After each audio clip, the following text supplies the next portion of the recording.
The story was set in a world where there was a class system. Class was blessings granted by the goddess. At 10 years of age, a blessing ceremony was held to receive a class, and skills fitting their class were bestowed. Errol was 10 years old. He was sitting quite calmly with his family. Everyone was wondering what class Errol would get. His father was so nervous that he could barely sleep. His elder sister was so confident that her brother would get the best class ever. His father was thinking that they might have a lot of fans. His mother said that Errol would be so popular. His sister said that Errol was too young to get a girlfriend. Errol knew that once his family started talking, they would never stop. He heard the bell of the temple and was ready to leave. His parents were busy in romantic talks. They noticed that Errol was leaving and asked him not to leave his family behind. His sister was angry at him for leaving her behind. His parents were dancing in excitement. Errol used to live in a rural town with no priest. Only once a year a priest was sent there to perform ceremonies. It was that day when the priest had come. He did not want to miss the opportunity and to wait until the next year. He said that if they keep dancing like that, the day would be over by the time it is reached. Fortunately, they had reached the venue at time. The priest was reading the class of a boy. He was given the class of a blacksmith. The boy was so happy because now he could work with his dad. Another girl was also there who had same class as her mother. They had noticed that everyone was getting their parents' class. Leaders had a strong effect on classes. His elder sister was sure that Errol would also follow the path. The priest then called someone for next. It was now Errol's turn. He was the son of Leon, so everyone was expecting him to follow the lineage. In his family, everyone was of advanced class. His mother was Sword Princess Farah and father was Magic King Leon. Errol was confused about what everyone was talking about. He was explained by a man that advanced classes were superior to the basic classes, and it took a lot of effort to obtain those classes. But his parents were granted advanced classes immediately because they were prodigies. So everyone expected their son to become one. The priest then asked him to close his eyes and started the procedure. But the priest could see nothing. There was no reaction and it was an almost impossible case. Priest had announced that Errol was classless. Everyone was shocked to hear that out. Since the classes were blessings from the goddess, the classless means to be abandoned by the goddess. But her mother comforted him by saying that his parents would keep working when the two were on a duet. His father asked him not to worry and said that he should not think about killing himself. He was angry and screamed that he had no plan to commit the unthinkable. Everyone was shocked at his reaction. His sister then came and said that even if he was a potato, she would love him. He couldn't believe the reaction of everyone. He said that everyone seemed pretty upset, but he was not feeling down. His family asked if he was sure. He said that since he was little he has practiced swords with his mom. Other people called it useless as he was practicing even though he was not a swordsman.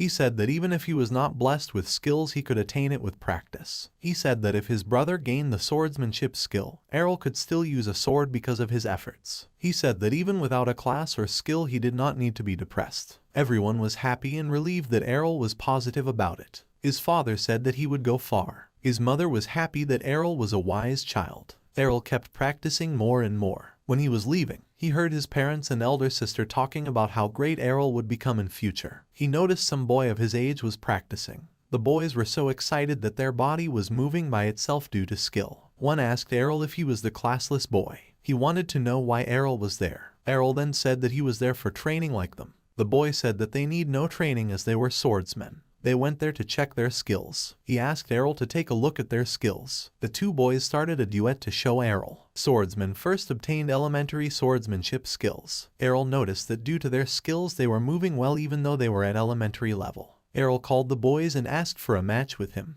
The boys laughed at him. Errol said that according to him it would be a good match. He said that his mother was a swords prince who was very strong. He said that he couldn't even fight her back. The boy then asked if Errol was trying to mess with him and said yes for a match. He then wanted to confirm if Errol had divine protection, since he was classless. Errol said yes. Classes were received at 10 years of age, but divine protection was with a person from birth. It was another blessing from the goddess. Errol said that he was not different from anyone else in that regard. Divine protection was something like invisible armor. It reduces the harm taken by the body, like one is protected from anything.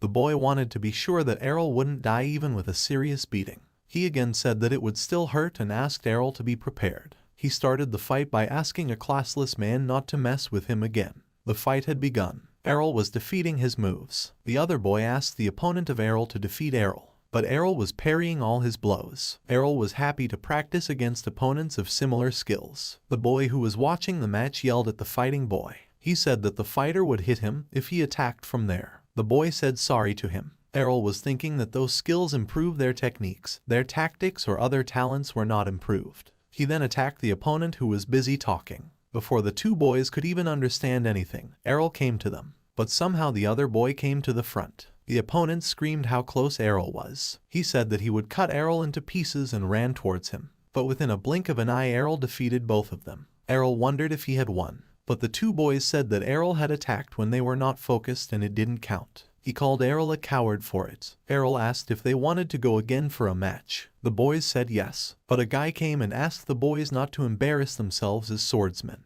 He asked if those excuses would work in a real battle. But Errol didn't mind more practice. The two boys asked who the guy was. But then they remembered that the guy was a red-haired swordsman. The guy asked Errol if he was the son of Swords Princess Farah. Errol said yes. The guy then wondered that a classless person could inherit abilities from their parents. He then said that the two boys were appetizers. He further said that he would be Errol's next opponent. He asked Errol not to be proud just because he had beaten the two. He said that he would show Errol the true power of swordsmen. The new guy was asking him to have a match with him. He was angry and almost screaming because Errol was spacing out. Errol did not know why was he directed hatred towards him even though it was their first meeting. Everyone was gossiping about the new guy. His red hair was similar to that of the leader of the municipal police. Actually, that was correct because his father, Evan, was the said leader. Errol knew his father, Evan. He was the person who always came to his mother with diverse monster subjugation requests. He remembered the face of the man Evan. He could not find any resemblance of that man in the guy's face. Errol was wondering if he was also going to turn into a rustic old person like that. The guy was praising his father how he was the most talented person. He said that aside of his skill with this word he also had leadership abilities and deceive he also had leadership abilities and decisiveness which made him so popular. Even though Errol's mother was regarded as the strongest swordsman, the new guy was not ready to accept that. Errol understood that the new guy was recently him because of his parents. But the guy screamed that Errol was probably thought that his mother was the strongest. Errol said that his mother was the strongest in the world he could not really boast about her leadership skill. But the guy said that the skills of one's parents would be inherited by the child. He was against Errol because he wanted to show that his family deserved to be called the strongest. The guy had been sharpening his skills after he became a swordsman a year ago. After learning the sword from his father, he had managed to acquire intermediate skills that normally take 3 years. The guy said that he would not lose against someone like Errol. Errol said that he understood that the guy deeply respected his father and that he was working hard as a swordsman.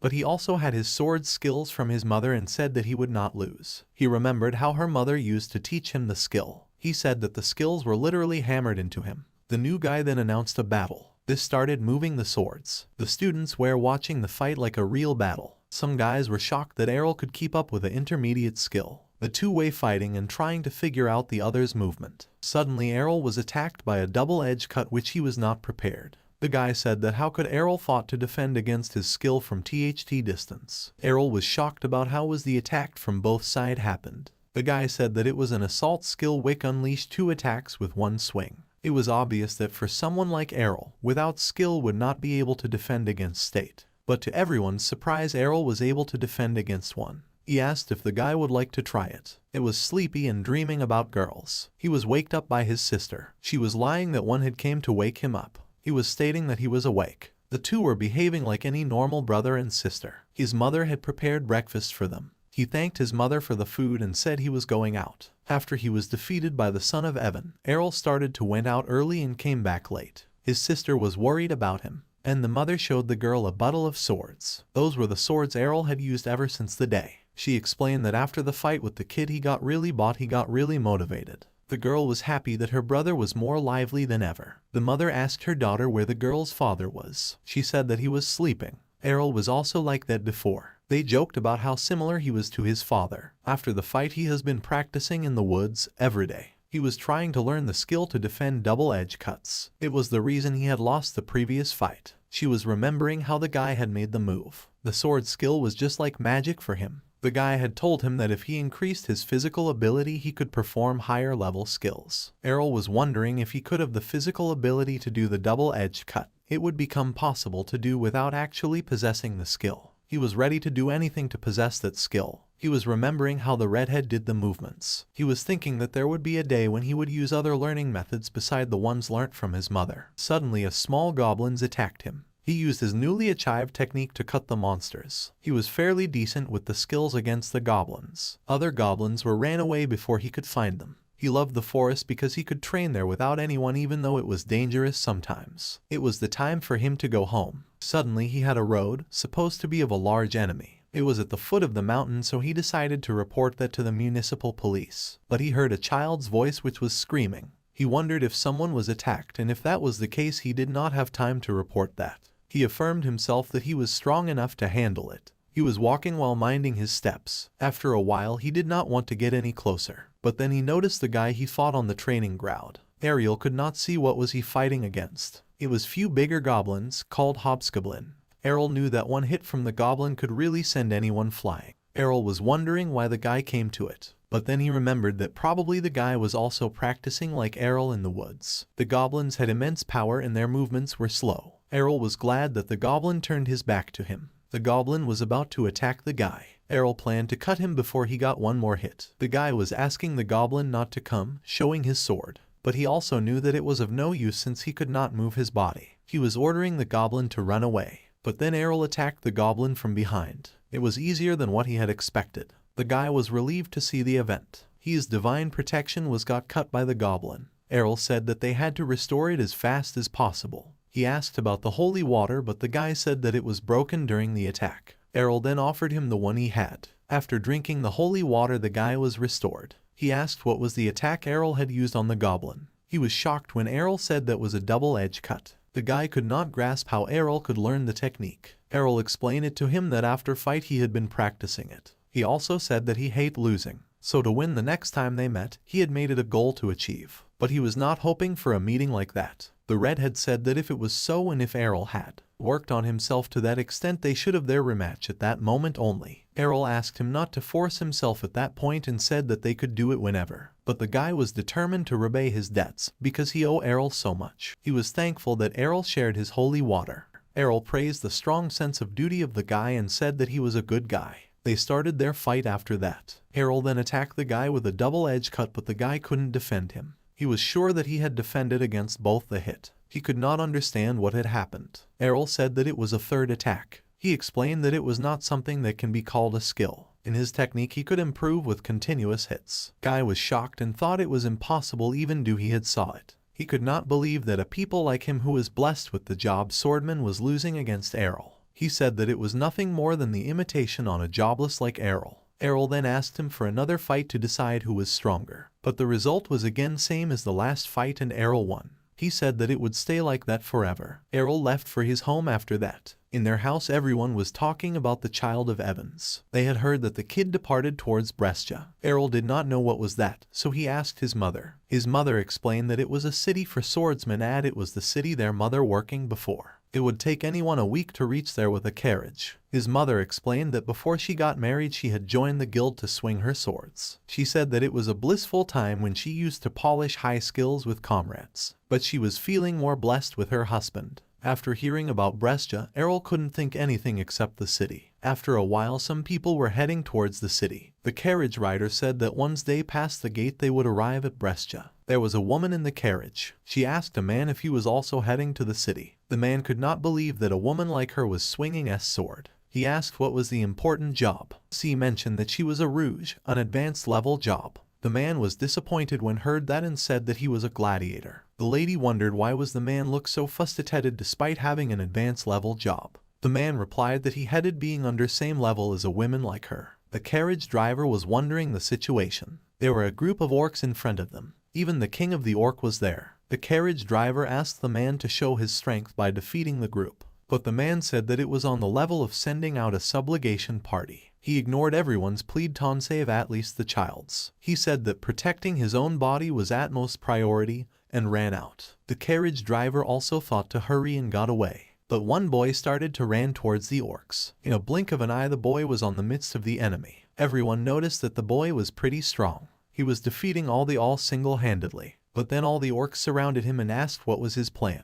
But he was attacking the orcs like he was dancing. It was like he was evading the orcs by dancing while swinging his sword. But what does should only be able to be mastered by a sword princess? Everyone was confused how a boy like him achieved that skill. He had defeated the orcs on his own. Then the boy asked the carriage rider to go to the next if he would want. The boy was Errol, who was big by the time. The carriage driver asked what his job was. In reply, Errol mentioned that he was a jobless. The carriage driver thought that he was hiding his job. He said that Errol might have the strongest job. 5 years ago, from the incident that happened on the way to Brescia, Errol was practicing. His mother was wondering if Errol had used a double-edged cut. Though he said yes, she thought that she was dreaming. She could not believe that a boy like Errol, who was not blessed with class, could do such a difficult move. But when Errol said that she was not dreaming and asked her to show all the skills she has, she was amused. She was screaming and telling everyone that her son Errol was really a genius. In the present day, Errol had become a youth. He had arrived at the city of Brescia. The carriage driver said Errol that in the city there were numerous swordsmen who had extremely talented skills. Errol pointed out that the carriage driver was also extremely talented.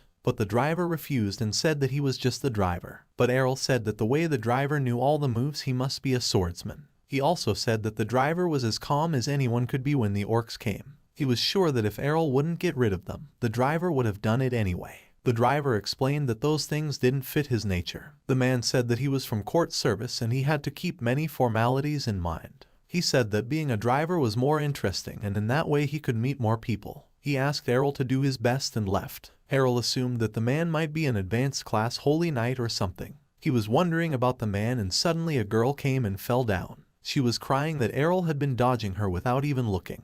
But she also said that it did not mean that the guy had the necessary skills. Errol was wondering what the girl was up to. She asked if he was new and was he searching for a guild. That was Errol's plan anyway. She then enthusiastically said that she was also trying to get new members for her guild. He was wondering if she had bumped into him on purpose. She showed him the entry contract for their guild, but he had no interest. The girl asked why he declined the offer without even looking. He said that the girl was way too enthusiastic to get a new member, which showed that her guild might be a weak guild. The girl lied that they were very famous, but Errol could figure it out easily. She offered him that she would go on a date with him if he joined the guild. But he said that he had no interest in the girl Lilia. The interaction with the girl felt like a deja vu to him. He remembered how his girlfriend also behaved like her. He moved to find a strong and popular guild. He noticed a wide space where the guilds advertised themselves. He started to apply to several guilds, but everyone rejected him because he was classless. He was really sad that everyone was kicking him out just by seeing his application.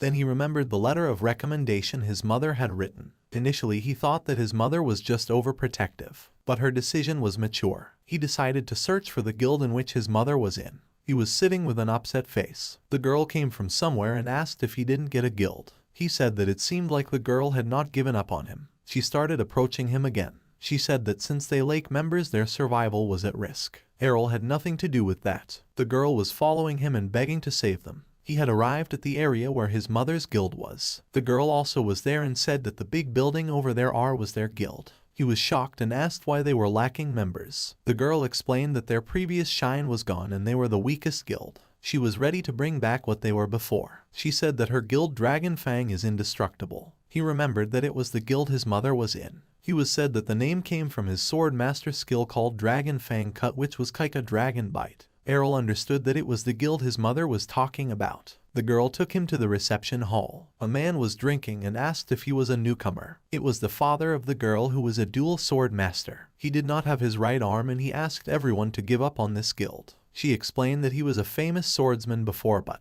after he lost his arm he ended up drinking a lot. She thought that Adele would not join their guild after seeing that. He said that he would join them anyway. She was really excited and hurried to fill out his application. She found out that he was classless and thought that it was a bad joke. But Errol clarified that he was not joking and showed her the occupation certificate. She was shocked and screaming after knowing the truth. She said that the type of people that should join guilds were either swordsman or knight. At the very least, they should know some sort of skill. She could not believe that an arrogant guy like him would be classless. But then a lady arrived at the room and asked what was wrong with Lilia. Her name was Reina. Reina said that she had heard Lilia screaming. Lilia explained how the new member was classless. Reina was shocked to see Errol, but Errol couldn't remember who she was. She said that she was from the same village and they even fought in a duel. Errol was confused because he could not remember a beauty like her. All he could remember was fighting with a guy who had a similar hair color, who was the son of Evans. But Reyna clarified that Evans only had a daughter, which was she. Errol was shocked to find out that he was thinking Lilia to be a boy in their childhood. Since she had short hair in her childhood, Errol thought that it was a boy.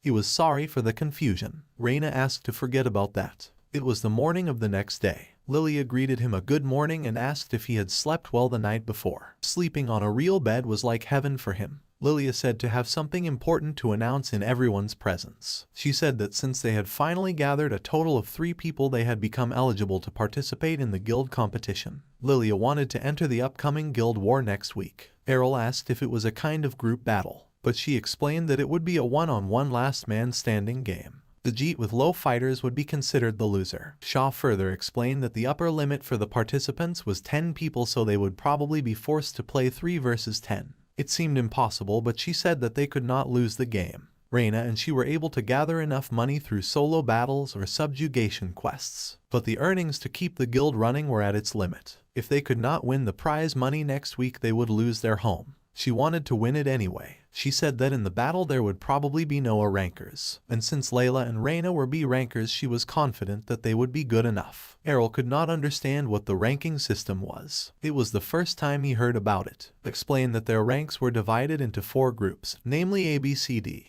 Out of the around 500 swordsmen present in the city, only 20 people were of A ranks. Reyna and Lilia were B rankers. She later explained that getting matched up with a fight against an A rank is very slim, if not zero. She headed to check on their enemy. Ryder said that until that day came she would keep practicing. She was about to leave, but Errol called her by name. She did not like the way he called her. I will ask what are the other skills she had besides superhuman strength. She said that she had solidity, which can suppress the reduction of divine protection. That means she could strengthen her divine protection. Errol wanted to learn that skill. He held her hand and asked if she could hit him with the sword. But Reyna did not want to do it. But he said that it was a chance for them to get closer. But she misunderstood his words. She was blushing and had no idea what kind of hitting would make him happy. She said that she would rather start from a normal friendship. But he failed that there was a big misunderstanding happening. He clarified that he wanted to get hit by her because he wanted to replicate the solidity skill. He wanted the skill of being able to get hit more and being able to endure more hits. He was thinking to get a text in a state without any active protection. He wanted to make his skill more efficient. For that he wanted to get hit by someone with great attack power. She was disappointed at that. She said that skills were blessing that they got from the goddess and Errol could not just learn them.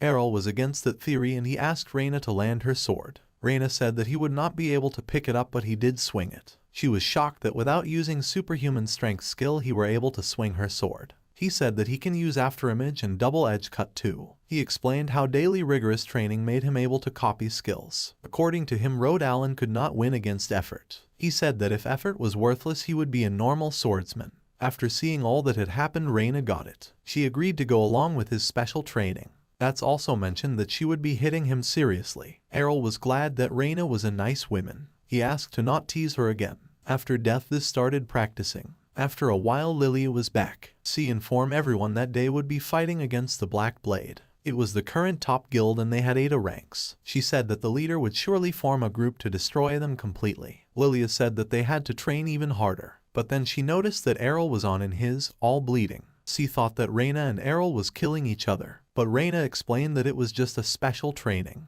Errol said that he was hungry and asked for some breakfast. But Lilia said that he actually needed to drink some holy water. Few days passed by and it was the day of the guild war. They had came to the battleground. Everyone was gossiping about the Dragon Fang and said that they thought the guild was already gone. Some people were talking about betting on the match. Everyone was sure that the Black Blade would win. Lilia found it offensive. Errol learnt that the reason for the whole arena was the betting. The possible profit by betting on them was 20 times. And it was definitely not a good thing. It showed that nobody expected them to win. But it was also a perfect chance to get the money they needed. Lilia said that she would use all their money to bet on themselves. If they won they would have secured a safe financial situation. The Black Blade's leader approached Lilia. He said that it was commendable how Lilia was putting effort to protect her father's guild. He also taunted them by saying he had heard that a classless joined them. The leader Gorge said that it was depressing to see a former rival guild fall that deep. He explained how he had managed a middleman so that they could fight with them.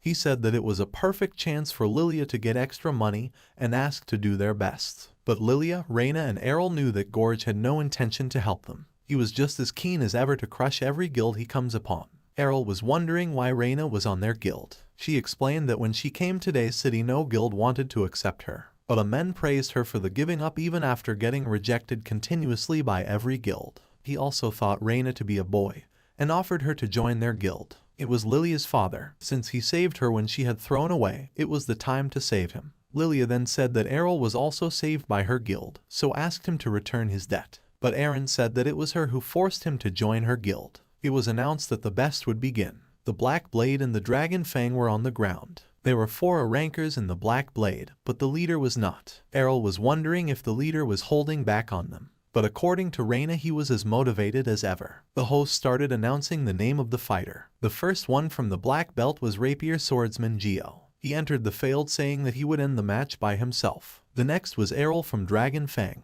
When he was announced as a classless, audience were shocked. The audience were questioning if the announcer was kidding. But they were all amused to see that he started defeating the rankers. In no time Adele had defeated 9 people on his own. Everyone was wondering how he could be a classless. Lilia was also shocked to see that Errol was that much strong. She asked why Reyna did not told her about it. Reyna also did not expected him to be like that. After all, she had not met him for 5 years. Lilia said that she would have to prepare immediately after the match. Reyna wondered if it was a celebration, but she clarified that it was about a marriage registration. She said that if she could get a hold of Errol, the guild should be in good hands. She did not want to let him get away. It was the time the 10th fighter from the Black Blade approached. His name was Masamune. His sword had a thin and curved blade. He was of the cutting type. He was a high-ranked samurai from the west. Lilia and Reyna were also seeing him for the first time. It was like a secret weapon of the Black Blade Guild. Errol could feel the pressure even before Masa pulled out his sword. He knew that any careless move would end the match badly. The samurai said that any cello technique would not be able to defeat Errol, so he was planning death skill. Even after hearing the samurai's plan, Errol did not step back. He said that he could not let that stay as a stalemate. He showed his interest to see the certain death skill. The samurai said that it would not be possible because the moment he activated his skill, Errol would be on the ground.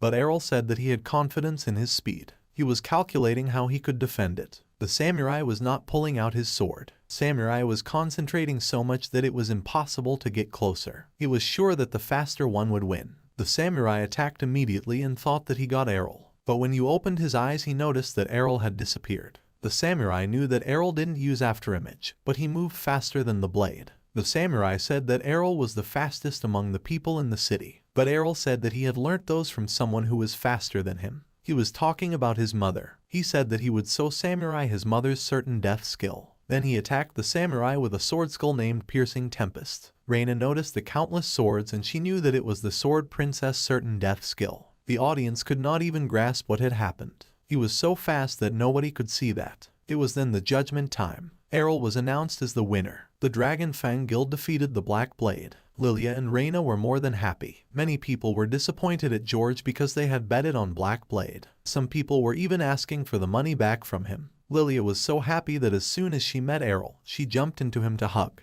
But he dodged her and said that it had become his habit to dodge when someone was jumping on him. Reyna was sorry because she had gotten swapped along the flow. The 3 were then drinking to celebrate their victory. Lilia was having alcohol while the other took juice. Errol was shocked to learn that Lilia was older than Reyna. But suddenly Lilia proposed to Errol to marry her. But he declined the idea. Lilia tried hard to convince him by coming close. C also said that he could throw all his desires at her. But Ariel had no such thing and he said that he preferred women like Reyna. Reyna was more shocked to hear the statement. She asked Errol to come up with a better lie if he wanted to decline. But Errol said that he was not lying. Reyna could not understand how he could say something to her. She was told that she was acting like a man due to her job as a swordsman. She was not acting cute like Lilia, nor did she have hair accessories. She thought that it was impossible to like a woman without girlish behavior. She said that even it didn't fit her for such feelings as a swordsman. Lilia understood that Reyna was pretty great when it came to romantic feelings, so she was assured that she would not become a rival to her. For the guild's survival, she was ready to attract Errol. She asked Ariel if he was tired and said that she would help him to relax, but he said he would want Reyna to do it. His divine protection was reducing, so he wanted to learn the solidity skill. Lilia was upset that there was no space for anyone other than Reyna in Errol's head. But then her father interrupted and called her careless. But she informed him about the victory against the Black Blade. Her father thought that Black Blade had the lowest of the lowest on their side. but he was corrected by his daughter. She mentioned that they had 4 rankers. She then explained that it was Errol who had single-handedly defeated the guild. She also said how they had earned enough to uphold the operating funds because of the victory. She was sure that if they had Errol they would be able to restore the guild back to its former glory. But her father said that someone as strong as him would immediately move to another guild. She replied that Errol would marry her, but Errol confirmed that he had never promised anything like that. Errol said that Lilia was being naive, but she was doing better than a guy who had given up. He blamed her father for giving up so easily. He said that her father was being irresponsible as he could swing a sword with just one arm. Her father was so angry after hearing this. He grabbed Errol and said that Errol didn't know anything about him. The man said that the moment he had lost his double swords he had lost half of his skills. Errol could not understand anything because he did not have even one skill. The man left after the conversation. Lilia thanked Errol and said his lecture might have had some effect. She said that if Reina and she said something he would just take it as a joke. Errol had planned to make Man show his skills. Reina said that Errol really loved to learn other people's skills. Lilia interrupted and mentioned a place where he could learn many skills. There was a giant underground labyrinth beneath the city. It was a dungeon with traps and fields with magical beasts. Errol could not understand how in their right mind they had given permission for it. But C mentioned that it was a perfect training place for swordsmen, and it was something built by God. He also mentioned that the place was really popular. She said that she would tell him that tomorrow. Since it was very dark inside the dungeon, Lilia was expecting some love to bloom between her and Errol. He asked Reina about what they should do. Reina said that they would go as she wanted to fight in the Divinity Cup. The Sword Divinity Cup was a battle that decided who the strongest of the strongest in the city was. They gave him the entry sheet so that he could come, but he tore it after a glance. Reina was shocked and asked what was wrong. She was wondering if he did not want to participate, but he explained that it was a marriage registration form. Rhino taunted Lilia for that silly act. A lady was watching them in a magical liquid. It was a woman appointed by Jaroj, the leader of the guild Black Blade. They were keeping an eye on them with magic. C informed George that the team would move to the labyrinth the next day. He was expecting that too. The father was sensing an unexpected enemy was approaching them. He said that no one came to help and everything was decided with their own strength. It was morning and Lilia was waking Errol up.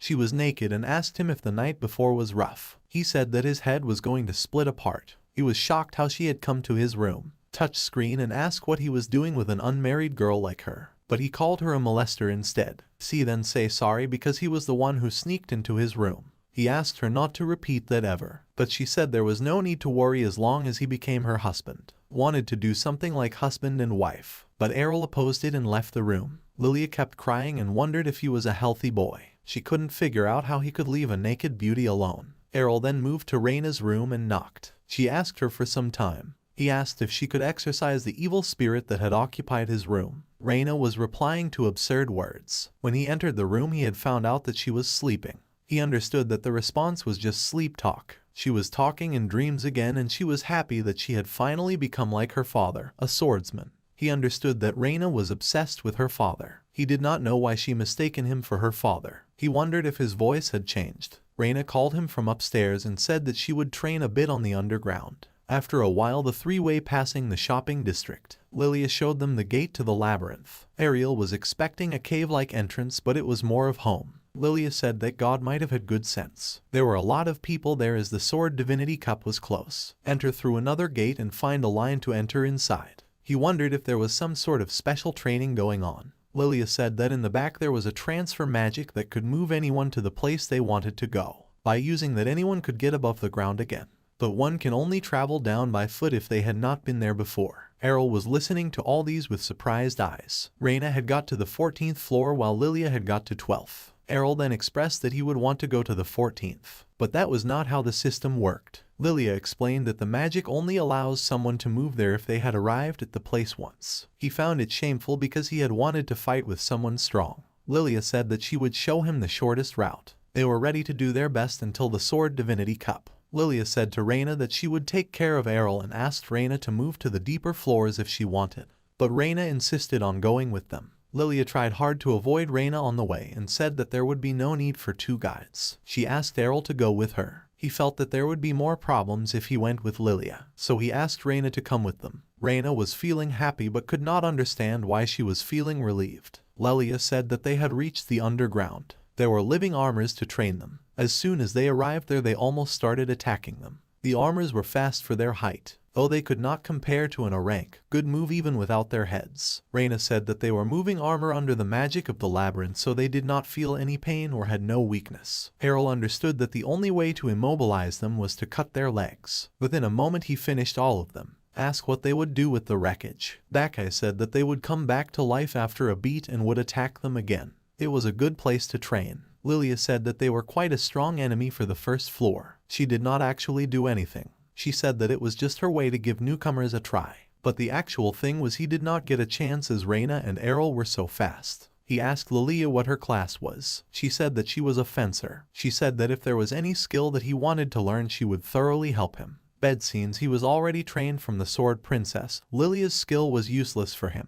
Lilia said that Errol did not have any sympathy. But they were interrupted by a voice who was asking someone to save him. A highly wounded Oi came to them. He said that when he entered the room for the first time, a trap appeared. Reyna said that she would take him to the exit, but he refused because his comrades were still in that room. He wanted to go back to save them. He asked Reyna to help him to save his friends. Lilia asked Reyna not to go to the place. Lilia wanted a deal so that they would get good compensation for helping them. Errol said that Lilia had no right to teach him sympathy after what she was doing. The undead boy said that he had seen Lilia in a magazine. She thought that it was an article about the beautiful swordsman, but the boy that it was about the collapse of her guild. She was angry and wanted to ignore the boy after hearing that. But then the boy offered them all the bets he won the previous week. The money was a real deal for Lilia and she agreed to help. But for Errol the boy was suspicious. He said that there was way too much blood, but Lilia thought it had happened if the divine protection got cut. She knew it from her father. Relaz said that not everyone was made out of steel like Errol and was ready to help the boy. Asked the boy to guide her to his comrades. Lilia was happy to receive the money and asked everyone to work as best as they could. She was happy that they could eat something good when they got out. Errol noticed the bloody footprints and weird injuries. The boy was stating how the blood lost was life-threatening and how he would not have been able to stand, let alone without any holy water. But Errol was wondering if it was a trap. But he was excited there. If it was the case, it would be more interesting than the living armors. The girls asked him to hurry up. Boy led them to the entrance of the hidden room. But there was no door but a normal wall. He asked them to push it and a hidden door appeared. Reyna wanted to hurry to enter, but Errol asked the boy to get inside first. They found no comrades or enemies there, but they noticed that there was a lot of blood on the ground. Lilia also noticed a lot of money over there. Reyna and Errol were wondering about Lilia's behavior, but as soon as she touched the money, some kind of magic got activated. The boy said sorry to them and explained how a job was a job. It was a transportation magic that got activated and the whole room was getting transported.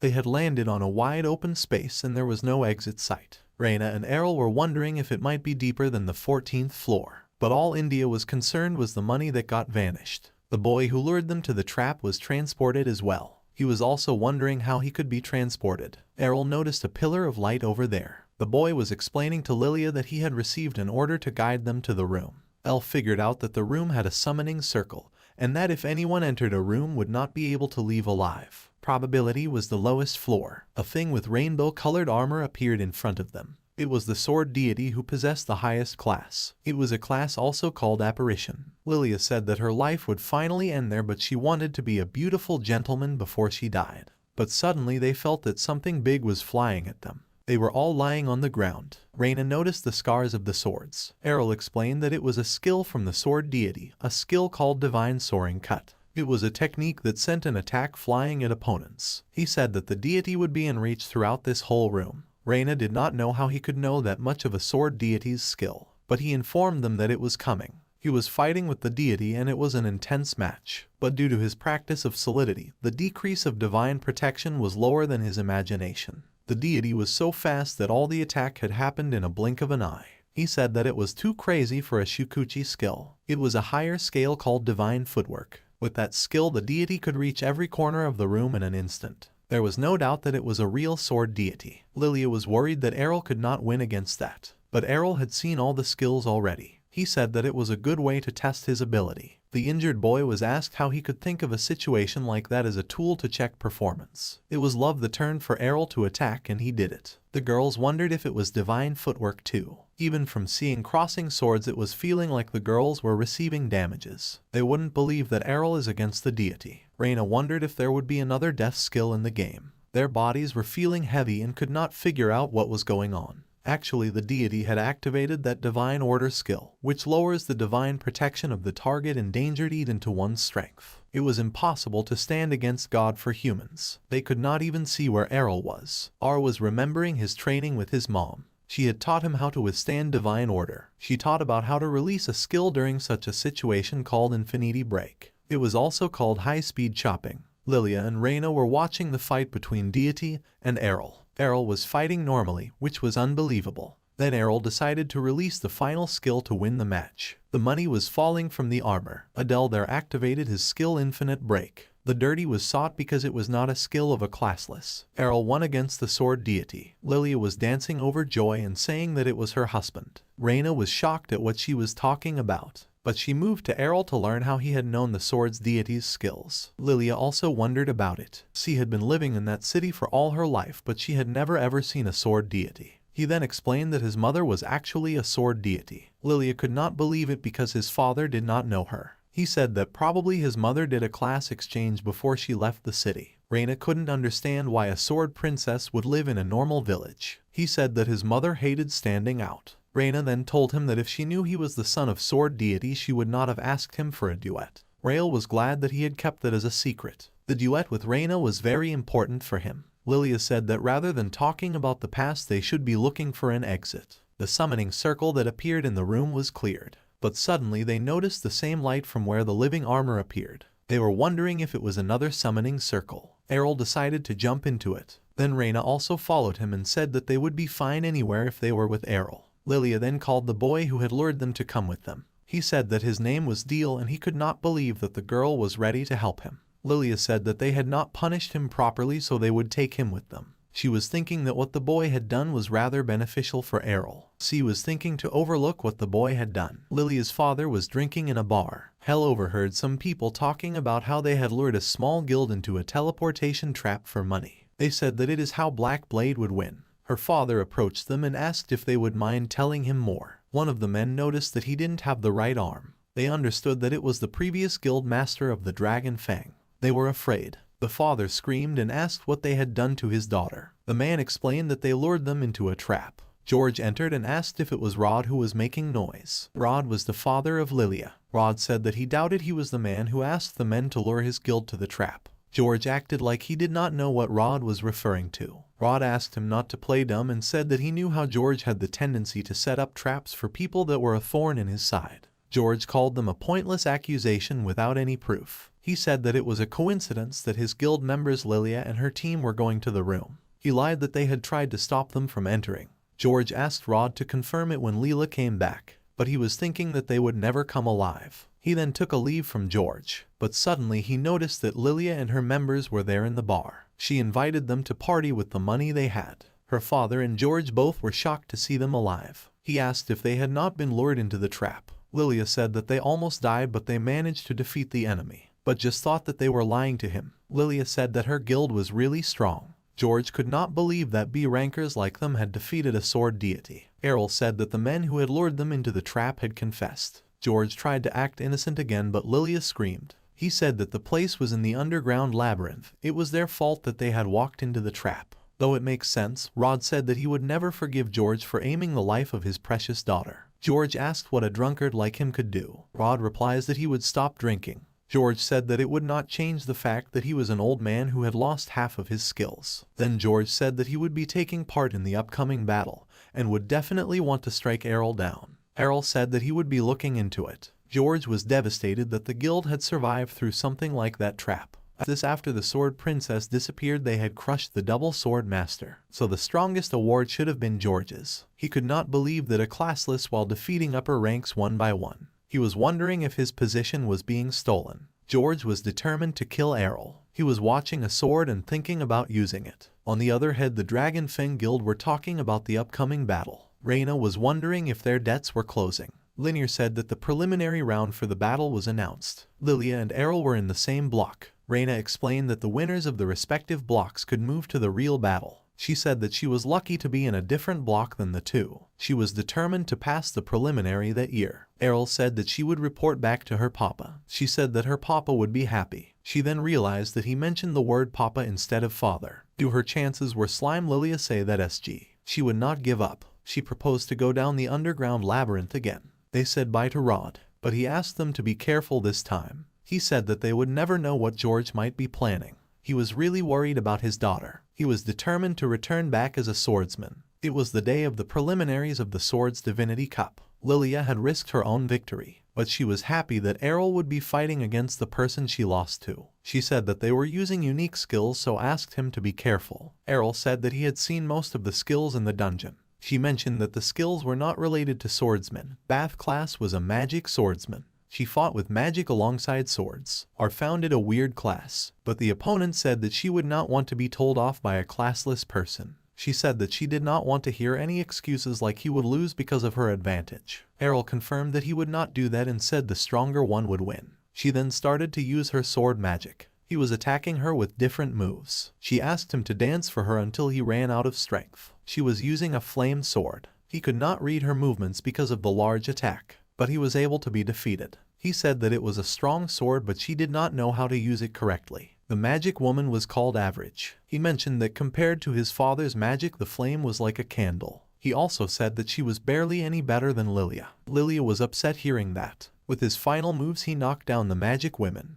He was announced to be the winner of the Block 4. He was wondering if he could learn the magic as well. Lilia was waking her father to go to see the final selection. He was sleeping on a couch, but he asked her to go by herself. She asked him if he was scared of George. Rod screamed that he would never be scared of George. She was insisting on him by saying that they even had seats because they were in the same guild. Not explain how he realized that his skills had gotten rusty. He said that he could not watch the Sword the Cup like that. But she said that she did not understand the feeling of those people who had actually made it to the final selection. She announced to Dad he would come with her without any excuses. She was pulling him to the match. She asked if he was planning to sneak later. Asked why she would think like that. She explained that she knew how her father loved watching the growth of the guild members. The Reina he had been watching over was finally taking part that year. Rod was confused if she was praising him like her mother is used to. On the other hand, Errol noticed Reina was sitting alone. She asked if she was okay. Reina asked him not to surprise her like ever. He explained that she seemed so nervous, so he just wanted to check on her. She shouted that it was a big deal in the city, so it was obvious that she would be nervous. She didn't even know who she was fighting against. Errol understood that she was worried that she would end up against him. He asked her not to be so conceited. Reina thanked him since he waited for her. It was the time for the announcement of the first match. The first one was the Sword Emperor George. Rod was hoping that Reina would not have to fight against him. George's opponent was announced to be classless Errol. Reina asked him to be careful. He assured her that he would be back. Lilia also motivated him to blast George away from the audience. Errol was looking to the entrance from where George would come, but what came from there shocked everyone. George was looking like a monster and had a different sword. Rod understood what was going on. He warned Errol not to go near George. He explained that George had the worst weapon. George's sword had a very powerful demonic being sealed inside it. The monstrous George was surprised that there exists someone who knows about the sword. He asked if Rand was someone from the Imperial Court. George was possessed by the demonic being, so he couldn't recognize Rod. When Rod was active in the Imperial Code, he had seen the demonic sword during a maintenance trip. When did the sword's deity kill that demonic being? This world was possessed by the grudges it carried. After that, the sword was sealed away. The demonic being lived for hundreds of years for it. Since a human life is short compared to the demon, everyone who knew about him died. After that, the truth became legend, fear, and terror. But George sought strength to control the power of the demonic sword. The demon introduced himself as Dulgulda. He was eager to enjoy being himself after all the waiting. Reina knew about him in history class. He said to Errol, Dad, the demonic being once summoned an evil god. She was wondering how the legends could be true. Lilia was scared after hearing about the demon. She knew how he had destroyed countless cities on his own. The audience were terrified and decided to run away for their lives. The demon was enjoying the screams of terror and despair, but it was not enough for him after waiting hundreds of years in boredom. He had made a magic circle on the ground so that no one could leave. The audience was screaming, pushing each other and crying for leave. Lilia was wondering how a demon could do something like that. Slaughtering humans in terror and agony was the best feeling for him. But Errol was pointing his blade at the demon. The demon was surprised and asked if he was not scared of his magic. Errol replied that he had no fear and said that he thought that he could win. Since he was defeated by the previous sword deity, it made that demon was not invincible. Bada Demon said that if Errol was a sword deity there was a chance, but he said that so sword deity didn't exist in the world. Rod said that he was right about the thing.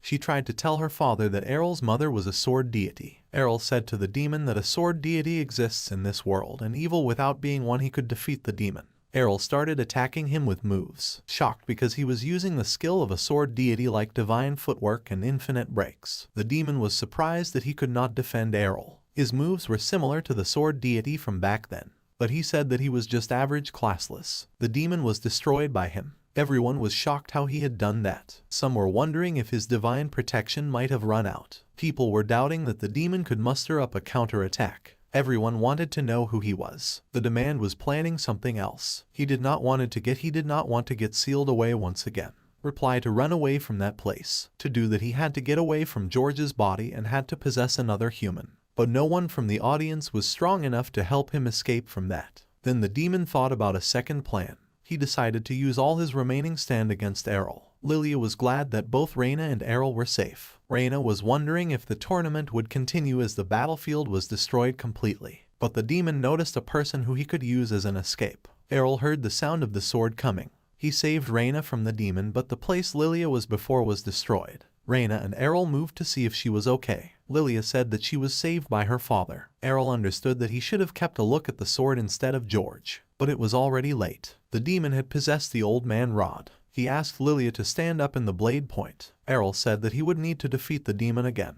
The demon threatened him that he would kill his fiancée Lilia if Errol tried to attack. Errol could not understand what the demon was mentioning. The demon explained that he had inherited the body's memory. He said that the daughter of the body he had possessed called him her future husband. But Errol said that if needed he would sacrifice Lilia. But Raina interrupted and stopped him. Errol said that the demon had to know the exact value of a hostess to make his demands. He said that a hostess must be valuable to the other person. Lilia found it to be a horrible phrasing. Lilia was saying sorry and stated that it was a sudden fancy. She asked not to kill her and said she would do anything. The demon Bada demon said that she would not listen to your worthless girl like her. Raina said that she did feel bad for Lilia. But Errol said that the guy would not kill Lilia. India was asking Errol not to stir the guy up. The demon heard what Errol said. He asked if R thought that someone like him would hesitate to kill a single girl. He said that Errol would regret it later. But the demon found out that he could not move. The voice of Lilia's father said that it was his body and he would not let the demon use it for his convenience. Rod's movement started to get weird and Lilia managed to escape.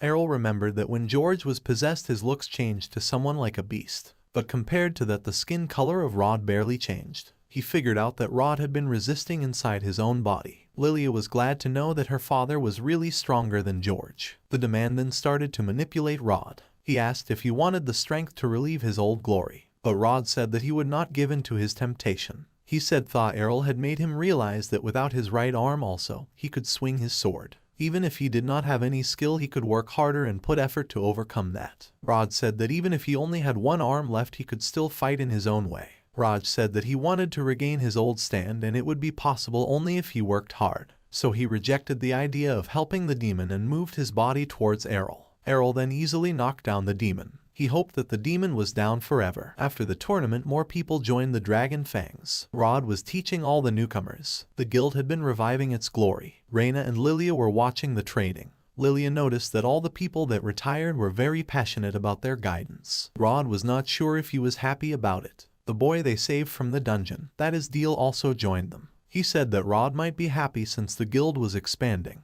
But Lilia said that they have had even more before. Lilia was thankful to Errol that he had shown her father the opportunities he still had.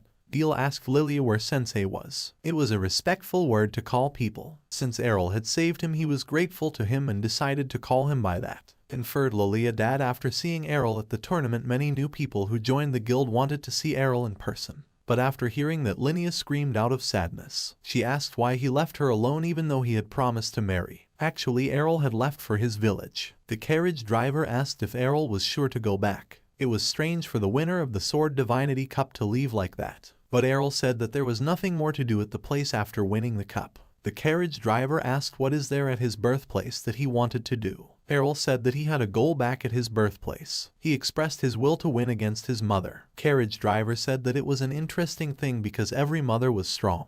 Errol said that he was not joking. When he arrived, his mother was plucking flower to put in a big vase. He wanted to had something to greet Errol with. He guessed that his mother had found out even after his presence. But C declined and welcomed him back. She said that she can tell at a glance that Errol had GR1 stronger. He wanted to know if she can tell what was he thinking. His mother said that since she was his mother she knew it already. She proposed to move to the training ground deep in the mountains so that their house might not get wrapped up in it. The people at the market were looking at the forest to the west. There were sparks and thunders. Nobody could understand what was going on. Someone said that they would need to report the municipal police leader, and some said it may be a natural calamity. Reina was riding on the carriage. The driver asked his customers if it was fine to go over the village because it seems to be a war going on. Reina said that no one need to worry about the fire because it was the classless enjoying himself. She said that if he was worried she would get off and walk there herself. He arrived at his home after a few minutes. Since the door was open she entered to the house. There was a small child who asked how could she help her. Reina wanted to know if Errol lived there, but the little one screamed that she did not understand Cowish. Reina was pushed out of the house. By then Errol and his mother arrived at the place. Errol was shocked to see Reina, and his mother seemed happy. The little kid welcomed her mother. They asked Errol who was the little kid and how was his battle with mother. Elsa that it was his little sister Mila. His mother responded that she had finally lost to him. But Errol was not so happy because he did not win the way he wanted. His mother said that he learned a lot in the city of this swords. He wanted to know everything that happened in the city except swords talk. But he did not have anything else to talk about. His mother wanted to know how the romance between the girl and Errol had started. Errol said that she was Reina and they had been living together in the city. Reina responded that she was just a fellow guild member. Errol asked why did she came to him. She explained how he had suddenly disappeared from the guild and just left a letter behind. Normally he should give his farewell in person. She said that many people just left the guild because of various reasons, like some lost their motivation. So she wanted if something might have happened to him too, like basic or some prognostic symptoms were seen. He said that he was perfectly fine and he left because he saw every sword's skill. His mother said that if Reina was worrying about Errol so much that she had came all the way to check on him, she must be in love with him. The sister was saying that her mom should not believe Reina immediately. Reina clarified that she was also born in the place. She said that she had a request for Fala, that means the mother of Errol. His mother asked if she wanted to know all the things Errol liked. She said that she would teach Reina everything, like what soup he loved. Reina understood that why Errol preferred to talk less. His mother was so enthusiastic and self-assuming. They explained that she wanted to become a more stronger swordsman. She expressed her will to dance together with her swords as beautifully as Errol did. Reina had thought about how to become the best and found out only one solution. He wanted to be a disciple of Errol's mother. Errol and his sister thought that Rita would be rejected. Their mother did not like teaching others that much. They were having the talk. Suddenly her father, Evans, appeared. He informed that they had found a national calamity going on in the forest to the west. He said there were a thunderous roar and a fire flying towards the sky. It was the place where Errol was fighting with his mother. Evans got shocked when he noticed Reina, and she was also glad to see her papa. Faladono understood that she was Evans' daughter and said she looked just like her mother. Even asked right now why she was at Faladono's house. Faladono replied that from then onward Reina now would undergo her wife training. Her father said that Reina was at that age after all. Reina declined it and said that she wanted to learn more about swords. His sister also screamed that sword alone was enough. But Faladono was not in a mood to listen. She asked everyone to follow her to investigate the forest to the west. Errol moved to the room of his dad and knocked at the door. He said that he was back and his father welcomed him. His dad said that he had heard a lady's voice outside.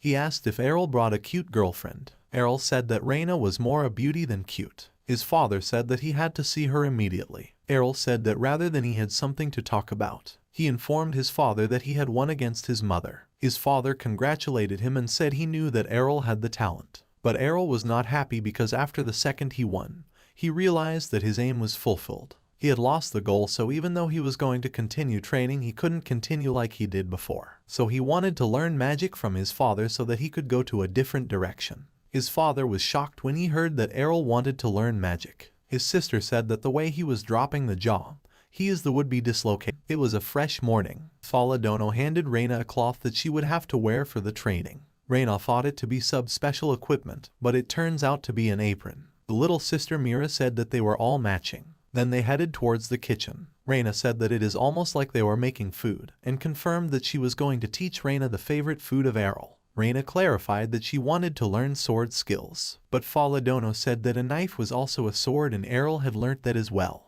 After hearing that Reina agreed, Mira asked how Reina could be such a fool. Give her a vegetable to cut it into chunks. Reina could not figure out how to do it. Mira asked if she had never cut vegetables before. She said that even if she did not cut vegetables before, she could do it without any problem. She was about to cut it with all her might, and Mira screamed that that was not a cooking perspective. There was a big sound that shocked both Errol and his father. They ran towards the kitchen and asked if everyone was okay. Fala Dono said that they were just cutting some vegetables. Errol asked if they were using bombs to cut them. Mira was angry because her mug was broken. Actually, Fala Dono had met Evans in the woods. He was grateful that she was teaching his precious daughter sword skills. He explained how he had high hopes for her. He said that after his wife passed away, he swore that he would try his best to raise Reina. Fala Dono said that Reina was indeed very honest and strong. But that was not what Evans was trying to say. Since he was always out on his job, he could not teach her about household duties. On top of that, she was in a father-only family's care at the time of her city life. So he was worried that she might have zero household skills. Evans says that it would be great if she could learn those. Fala Dono said that he was worrying a bit too much about it. She said that in guilds they had a shared lifestyle, so she might have learnt a thing or two.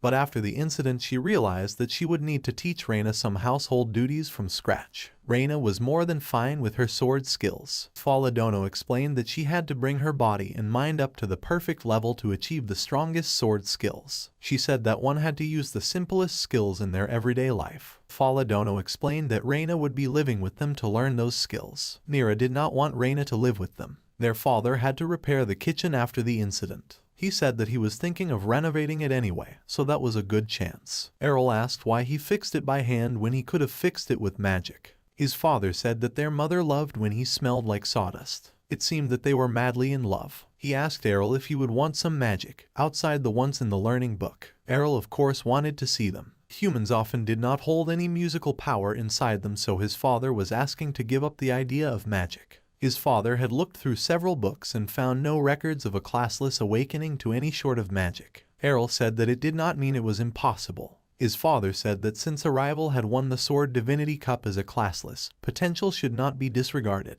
But it was possible because they were talking about swords. Sword and magic are different. He showed Errol a sword he has used for practice. Even if he was not a swordsman, he could hold one.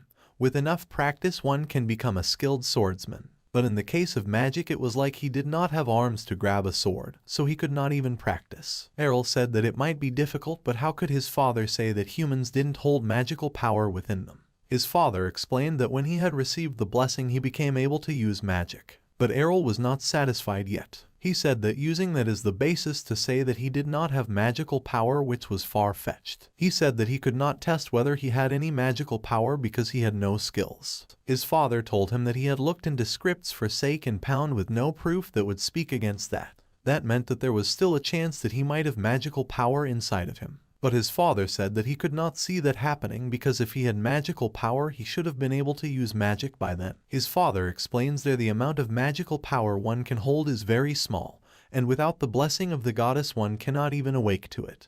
But Errol still thought that he had a chance. His father was surprised how he could come to a conclusion like that. Explained that there had been an incident that made him think that way. He could not judge that he wanted his father to help him because he had magic skills. He started to describe the story. Errol had been hit by Reina every day. His father thought it was because she was Tsun, who initially came out to be rude. But Errol clarified that it was just a process so he could learn a solidity skill. He had been spending the days learning it. But one day Lilia asked him to stop the practice as the expenses for the holy water had risen over the roof. He tried to protest it by saying that he was the one earning more of the budget. But she said he had to reduce the use of guild budget, and offered him the medicine which was sitting in the storehouse. She asked him to try those for his recovery. Reina asked about the effect they do or since when they are there in the room. She was worried that they might be alcoholic, but Lilia said that those could be tasty. She also claimed there it could be training for the solidity skill. Errol tried those and felt a bit better. He investigated what those medicines actually were. He found that those were actually some sort of magical power replenishing potion. His father was excited to know about it. In order to see if it was a coincidence, he kept drinking them. Every time he could feel something inside of regenerating. At that point he had started thinking maybe humans actually possess some magical power. Then his father was also excited that they could have a good chance of it. He had also failed the same way when he had taken the medicine. He asked Errol if he could feel it without drinking the medicine, Could he move it inside his body? Since Errol said that he could do it, his father asked him to try bringing it out. He was told to visualize himself bringing that out onto one point inside his hand. When he tried, something had happened. His father clarified that it was a magical power without a doubt. He said that he was already the best son ever, and now he could even use magic. But Errol suddenly fell from the chair. His father said that it seems like he had used all his magical power. He said he would bring some recovery medicine. Errol said that he had a slight cold. His father said that they could not detect magic on their own because the amount is so little. His father said that Ariel might have been able to become #1 in the city of these swords, but the amount of magic he had was questionable whether or not they could become a sorcerer. He also said that what had happened some moment ago was not magic, but just simply he had brought out magical power. In order to use magic, Errol would need to up the amount of magic he had. How could he improve the amount? His father said that it was the same as his sword practice. By forging his own body, he could get more magical power by constantly using it. Errol asked him if he had to do training again. His father said that he could do it again and said that it was time for some drinks. Errol said that defeating himself to something really felt good. Errol went to a store to buy some mana potions. The chemist asked was he buying for his father, but he clarified that he would use it. But the chemist's grandma said that she would always be his ally. She said that since she had known him for a long time and was aware that he was a good kid, she would give him 1 or 2 for free. But he said that he would pay properly, so wanted all the stock. Part of the old can we say that she could not let him pay with the money he stole because it would make his parents sad. He tried to explain that it was the money he had earned, but she could not believe it. She said that it might have been hard for him to be classless, and said that she still could not believe that God decided to make him classless. She also mentioned that he could still earn money and also mentioned that she could still earn money. Errol could not figure out how to convince the old lady. When he returned home, his father asked why it took quite some time. He said that explaining the old lady took so long.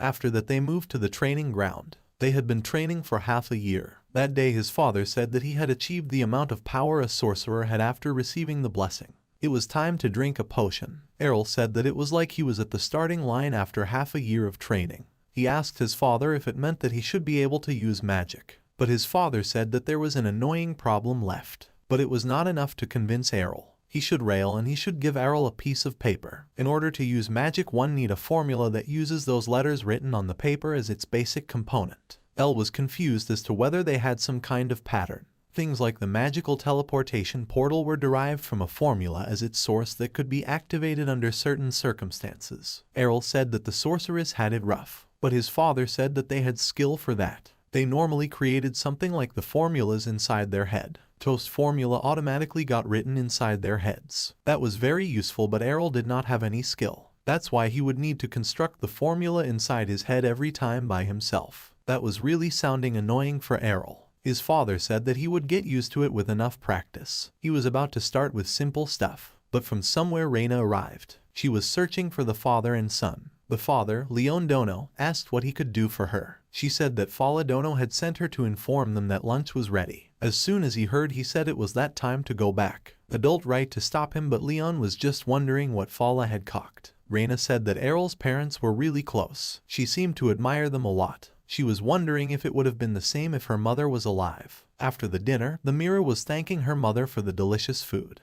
But her mother said that the soap was made by Reina, though she had done the final touch. When Mira learnt that, she said that the vegetables in the soup were too hard, though she finished it all. Errol said that Mira was still so young, so she liked soft things, but the soup was perfectly fine for him. Reina then screamed that she had come there to get better as a swordsman. She was wondering why she was only working in the household. Fala Dono said that the better she got at anything household related, the more refined her sword skills would get. Reina asked why that is so. Fala Dono explained that with the least housework to take care of, she would have more time to teach Reina. Reina was determined to do her best after hearing that. Fala Dono then hugged Reina warmly. Leon said that she might be having so much fun. Fala Dono said that it was like gaining another daughter. Reina then asked about the older sibling Errol had. She had not met her, so she was curious to know what she was doing. After Errol announced to be classless, she had left home to create an environment where even a classless Errol could live comfortably. Reina could not understand what the lead to go for strong was. I like Errol. Errol could hear the inner voice of her. Fala Dono asked Reina if she should give her some practice after Reina was done with the dishes. Reina was excited to hear that. Errol said that there was a lot he could teach her, but his mother was spoiling Reyna too much. It seemed like his mom really took a liking to Reyna. Leon said that he also liked her. After all, Reyna was an admirable beauty. Faldono asked what he would prefer. He replied that he would always prefer his wife, Fala. He said that Fala looked as young as ever, like she was in her 20s. They were praising each other like a teenage couple. Reyna said that she did not think they would end up like the couple even if her mother was still alive. It had been a few days. Errol was moving towards the city of Sorceress. He asked the carriage driver how far they were from the city. The driver replied that it would take 2 to 3 days depending on the weather. It looked like it will be raining soon. Weather around the park was depressing. There was another boy in the carriage. He asked if Errol was also going to the City of Magic. When Errol said yes, he asked what took him too long to go to the city. He also mentioned that Errol looked pretty old to start by that time. One girl from the carriage asked the boy to stop.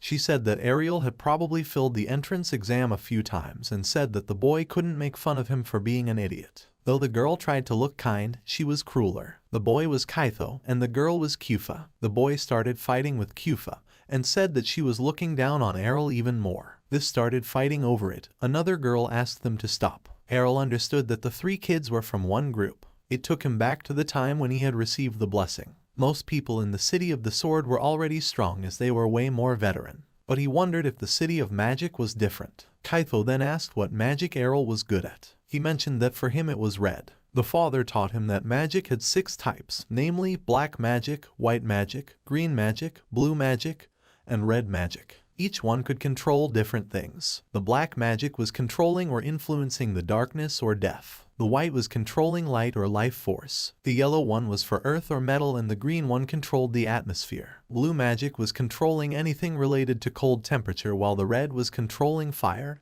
and heat. Types of skills accurable differed from person to person. But since Errol had no restrictions, they had tried all the skills he knew. Adele replied to Kaitho that he did not have any specialty because he was classless. The girl Kufa said that Errol was teasing Kaitho. Errol was wondering if most young people were aiming to school for magic. Kaitho said that telling lies was not funny. Errol said that he was not lying and asked him to see the report. The kids were surprised when they found he was really classless. Was something wrong with Errol's head that made him pursue magic? Elle was wondering if that had happened before with him. Suddenly they heard a strange voice. New android, if that was the voice of the horse, as the carriage has stopped. Errol said that it was the voice of a troll king and it seemed like it had come to attack the group. The kids were scared and said to the driver that they would need to hurry up. But the horse had lost consciousness at that roar, so there was no way to run away. Colette, a kid girl of the group, was screaming. But Kufa said, even though he was a king, a troll would always be a troll. She said that the troll's movements were slow and the body was big, so their attacks should hit them. They were ready to use their skills to defeat the troll. But when the troll had arrived, even Kufa screamed. It was a giant troll. Everyone thought that it was not something that beginners like them could defeat. All they did was screaming. But Errol said that if he used up all the magic power, he could burn the troll to a crisp. He made a fireball out of magic and asked the troll to eat it. The ball hit the troll, but did 0 damage at first. But an explosion happened and the troll burned into ashes. Errol was shocked at what had happened. He thought that he might hold back a bit. He considered it to be overkill. Kaitho could not believe what Errol had done. They discussed that an explosion was the highest tier of red magic. It was the magic only someone with the Magic King class could use. The horse was backed up with his magic. Everyone, including the carriage driver, was shocked. Kaitho approached him and pleaded for deepest apology. He said that he had no idea that Errol was so skilled in magic. He asked for forgiveness as he had made fun of him. Errol said that it was fine and asked not to sweat it. Kaitho wanted to call Errol as his master. He said that he also wanted to be a sorcerer like him. Errol said that he was not that great of a person. The carriage driver said that the horse was on his feet so they could start the ride. Errol thought that, if he could know that it had been going to happen, he might have used his sword skills. The kids were discussing that there might be a mistake in the report or he was probably hiding his real talent for some reason. At Errol's home, Faldono was drinking tea with Reyna. She praised Reyna that she had got so good at brewing tea. But David interrupted by a scream. It was Mira and she said that she had gone to wake up Errol. Basif had found a letter saying that Errol had left for the City of Magic. Nira was crying hard and her mother hugged her to comfort. She said that Errol had talked about being interested in the city but they did not think that he would leave right away. Reyna was wondering if her father also felt that way when she had left. She remembered that she had left relatively early. She guessed that the ones had left behind would end up feeling lonely. Faldono then asked Reina not to leave them as well. Reina said that she would not leave as Steel had many things to learn. Faldono hugged her tight. Nero was not so happy about it. Errol had arrived at the City of Magic. Kaito was showing him the city. Errol said that the city looked interesting. Kaito informed them that the bridge they were walking on was suspended by magic. The two girls were shocked as Kaito was acting like a puppy. They thought it was because of magic and decided to keep their distance. Errol felt like the two girls had a terrible misunderstanding. Kaito asked his master Errol if he would take the entrance exam at the Academy of Red. He showed the reception center. Errol found that the academy was split up by different types of magic. The magic letters, spells, and such all differed between the various types. Hufa was going to the blue and Colette was heading towards the green. Colette was way too nervous about the exam. Kaito said that if someone failed the entrance they would be sent back. Errol thought that it would be great if he did not have to pay up front. He first moved to the Red Academy with Kaito. They were asked to line up. Receptionist said that he was mentioned as classless and asked if it was a mistake. He confirmed that it was the truth. He was wondering if he would get shooed away because of it. But the receptionist said that it was not a problem there. C provided him with the entrance number and asked to wait until he got called. No matter what class one might have, everyone had the right to take the exam. Errol was glad that it was not as strict as the City of Swords. Kaito asked him to head towards the exam. He said that if they could hit a target located at a place further from them, they would apparently pass. He had learnt it from a magician in town. Kaito had passed the exam with a fireball. Then a boy came and said that no one had creativity. The examiner was also amazed that he was a high-rank mage. Errol asked Kaito if it was something amazing. He said that receiving such a thing after they are blessed means they were a genius. It could lead them to the course of the elites. But Errol remembered about his father, who also had high rank after blessing. He wondered if there was a chance of ending up as some old man in the countryside. The high-rank mage asked the examiner if he would melt down armor with his magic. The examiner said that he would not mind. Kaito said to Errol that the boy might be an arrogant and he didn't like it. But according to Errol, Kaito didn't have a talk about that. The boy used a spell called Burn to Cinder and the pillar was on fire. Everyone was wondering if he was also an examinee like them. To say that even though the maths was better than he had expected, his master was still stronger. The boy could not digest that Kaito was comparing him with someone. Errol asked him to stop bragging. The boy said that burning down armor like that was impossible for a normal magician. But Errol asked him to turn around. The armor was back at his place and it did not melt. The boy said that he never thought that it could withstand his eruption. It was some old mithril armor they had at school. It was the hardest material to find. Kaito started bragging again and said that his master would definitely melt it. Errol asked him to stop, but the boy asked Errol to show the skill he had since Errol was running his mouth. Errol clarified that he did not said anything, but Kaito said that Errol would do it. Errol was using his magic on Methil for the first time. It was a good chance for him and he used an eruption spell. The pillar of the slam was so small that they could only see for a second. The boy laughed at this. He said that he had enjoyed it like a stunt show. But then he noticed the armor was melting. He could not believe how the mithril could melt. He said that the eruption would not be able to melt mithril and said that he might have done something fraudulent.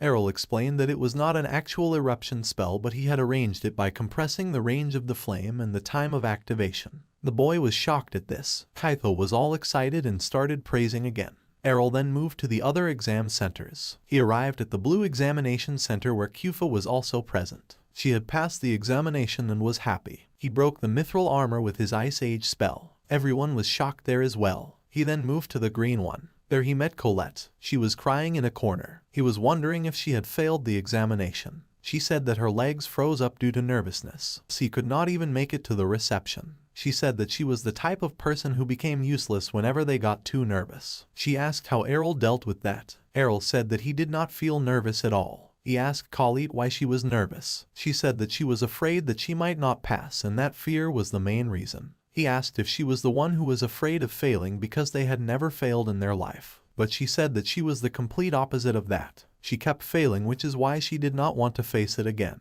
Errol said that he could not get it if she always failed. Why would she be so afraid? He explained that her life would not end just because she would. He explained that even if she failed the examination, she would get another chance in life. She was motivated by his lecture and said that she would give her best. After a while he smashed the armor there. Everyone was shocked as the parts were flying. He was surprised that armor was not made of mithril. He then ran towards the other examination center and finished the entrances for yellow and white as well. Now he had left for the Academy Black. It was like a deserted house. He wondered if some stray animals lived there. Garden approached the theme and asked if he had seen Gu-chan. She mentioned the second she looked away it was gone. Errol asked her not to get close to a box from where he was hearing some sounds, but she moved there and found her pet animal. She was pampering it as own child, which was weird for Errol. It was a chimera she had made. Suddenly a skull welcomed them to the academy. Adele thought it to be a monster and cut the head down. The skull fitted her head again and asked why he was cutting the head of a fine young lady like her. Errol wondered if it was some undead monster, but she said her name was Retalia. Sick leave to be a beautiful office worker, but no matter how he looked at her she was a skeleton.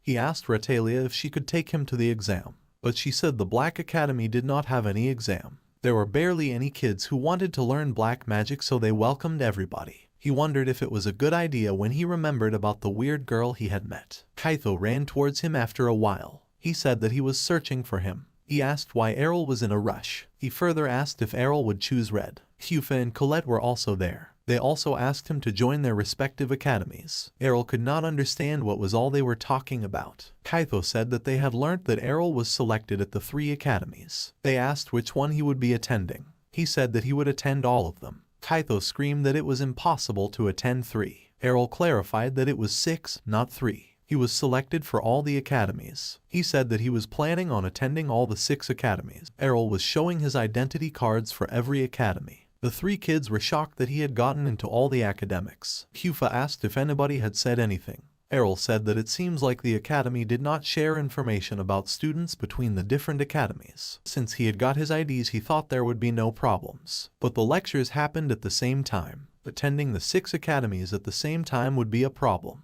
But he noticed that attendance rate only weighs about 20%, with the exam making up most of it. It seemed like it was possible to pass like that. But Colette said that he would not be able to pass the class without attending the lectures. She also said that recent information was not up to date in the workbook, so he had to take notes from classes. After thinking for a while, Errol came up with an idea. He asked if he could borrow the kids' notes. Kaito and Colette were ready to help, but Kyufa did not seem to like it. Errol said that the Academy of Black had no classes or curriculum. He was informed that they had to do self-study. Errol said that he would take care of the yellow and white, and was confident that the things would work out. Kaito asked him to attend the first class of the red. Hyufa was wondering how he could manage 6 academies when handling one seemed to be pretty tough. Kaito and Errol were going to their first class. Kaito, as usual, was asking his master where he would sit. Errol said that he would prefer somewhere in the back. The boy from the examination center noticed Errol. He tried to call Arl but was ignored by them. He screamed that they could not ignore him like that. Kaito said that he was the loser from the entrance exam. The boy was angry and said he did not remember losing against Kaito. The boy said that it was some sort of misunderstanding, because a mage could not lose against a magician. Errol said that he was not a magician. The boy said that according to the age it would not be too weird if Errol were a mage too. But Errol confirmed that he was not a mage either. The boy wondered if Errol was a magic king. But Errol said that he is not a magic king either. The boy could not understand what he was talking about. But they were interrupted by the teacher, who announced that the lecture would begin. The teacher asked the boy who he was. He introduced himself as Royce and pointed to Errol to inform the teacher that Errol was the guy who had used eruption at the entrance exam. Royce wanted to know the class of Errol. The teacher looked at the record and said that only 2 of them had used an eruption. From that he got the name of Errol and said Errol was classless. Surprised and could not believe that Errol was classless, Errol said to Kaito that he would get used to it eventually. There were so many magical letters they had taught. Errol had found it tough to understand the vocabulary and formula. He was sure that they had not started from the very beginning. The magical letters appeared on their heads, those who received the class magician at the blessing. It was because of the skill they had. The teacher said that they were going to study all the letters because there might be someone who could not remember any magic letters or sentences. He said that one can use magic if they could understand the formula, or someone could use skills without knowing them. The teacher further continued by saying that most display appropriate effects emitting their magical power at acceptable levels, so that the magician's body would not be overburdened. But if they could mix and change the formula, they could make even standard skills that show exceptional results, which is an advanced level. Kaito understood that what his master did was advanced. He remembered how his father made those formulas into puzzles every day for fun. Errol was then moved towards the Green Academy. It was a practical lesson going to happen. He was happy that the Green Academy was finally going to be interesting as no academy had done it before. He met Colette there. Errol said that it was his first time to try flight magic. Colette was shocked because Errol could use high-level magic. Errol's father was afraid of the high places and they couldn't fly home, so circumstances never allowed him to have a flight. The teacher asked them to spread apart because they would be practicing flight magic. The teacher instructed them to imagine that they were flying like a bird by opening their arms. That method took a skill as a premise, but even if Errol imagined, he could not come up with any formula. He was trying to figure out what formula he should use. Colette tried to fly and was able to do it for a second or two but landed badly. Everyone was teasing her, but she said that she would not be defeated by failure anymore. Errol was sure that with a bit of practice she would be able to fly perfectly, but he had to practice it himself. He was wondering if he could bring up the formula at his feet to fly,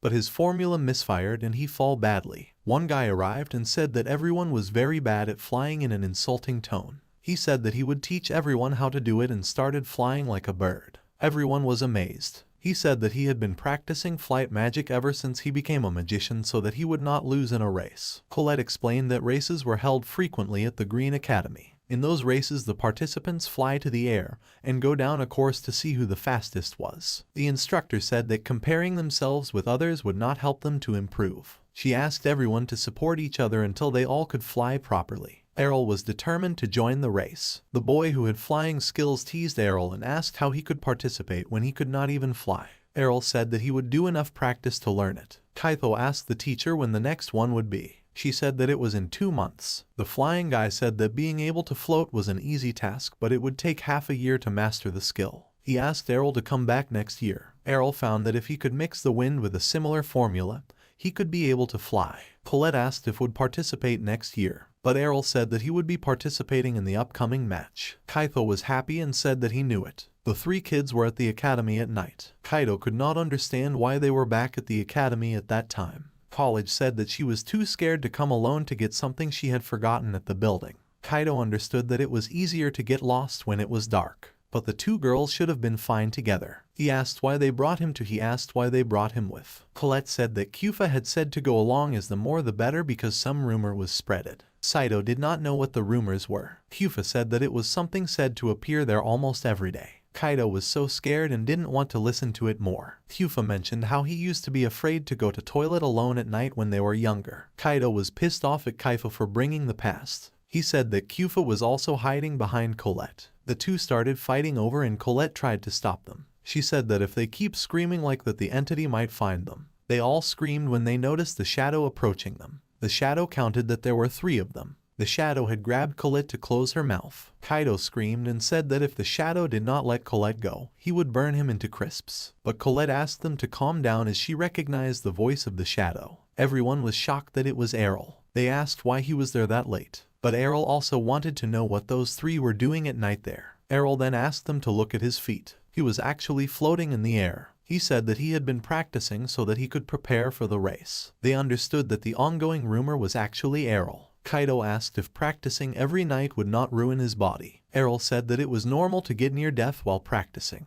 Then Errol explained that he was getting enough sleep. He said that he was sleeping and woke up due to their voices. Could not understand how he could use flight magic while sleeping. He said that he could practice while he sleeps. It was like 2 birds with 1 stone. But Kyufa said that she didn't think that it would count as sleep. Kyufa said that she would like to hit a ghost. Kaito said that he thought to become stronger once you got into the academy. But he wondered if he was wrong. He said that he would never be able to reach the level of Errol, but he said that he would start practicing on his own. He was determined to become at least special with the magic he could master. Errol asked Kaito to use some magic without being scared of ghosts. Kyufa was wondering how he could practice so hard. She used to think that he was just a genius. Colette said that those are skills that he had earned after lots of effort. Kyufa said that she would also start practicing on her own, and disclaimer that she was not copying Kaito. Colette was also ready to do it. Everyone said goodnight to each other and left. After the incident, Errol was completely awake, so he went to the office of Retalia, the skeleton. He said that he had come to get permission to get inside the library. She asked the name of the books he was going to borrow, but Errol did not know. He said that he was busy reading all the books that he did not have at home.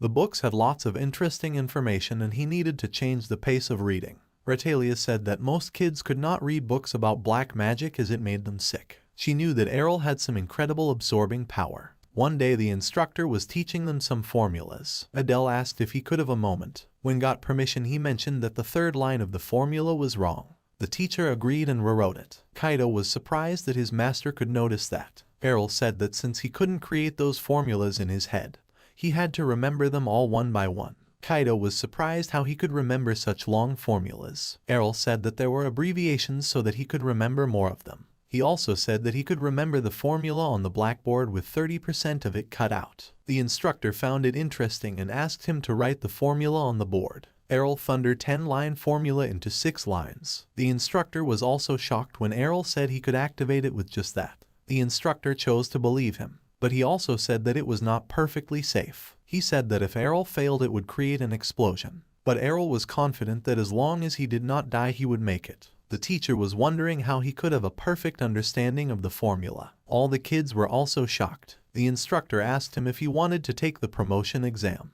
Errol was shocked, but Royce was even more. He also wanted to participate in that exam. Hyufa, Colette and Kaido were discussing Errol's promotion exam. Hyufa was not surprised because she had expected it. She said that the academy had given them an explanation about how they could skip grades, but they were shocked at the fact that it was barely a month past, and the course was of 2 years. Kaido then remembered about the guy named Royce. He was not happy because Royce had used his master Errol to get a shot. But Errol said that there is nothing wrong with taking a chance if it opens up in front of you. He said that he could appreciate someone who hates losing. Colette was wondering what the promotion exam was. Kaido thought that Errol liked Royce a lot and he was feeling jealous. Colette wanted to know about the exam in detail because she would be taking the exam in another 2 years. It was the day when the promotion exam for Royce and Errol would begin. The instructor guided them to a place where the test would take place. There was a straight corridor with iron bars at the end of it. The instructor said that beyond the gate they had magical beasts prepared for the exam. He said that the challengers would step down into the corridor and after removing the cage the magical beast would rush towards them. The challenger had to defeat it before it got too close. If they could do it they would pass. But if the beast gets too close they might suffer from the attack. So the instructor advised them to be careful and asked who would go first. Royce wanted to go fast and Errol did not care either way. He moved to the corridor and the instructor asked if he was ready. He said that he would open the door once Royce became ready. There was a Minotaurus inside. Royce used his eruption spell but he missed the target. Errol said that there was more firepower than what Royce summoned in the entrance exam. The instructor was happy that classes were showing results, but the pressure of the approaching beast was stressing Royce more. Eruption was something that one could use against stationary targets. It was not meant to be used against a moving target, so Royce could not hit the beast. But when the Minotaurus was about to attack him, it got vanished. Instructor said that they had to keep things safe, so they had some protection methods. Royce knew that he couldn't hit the beast, so the teacher said that Royce might know the result.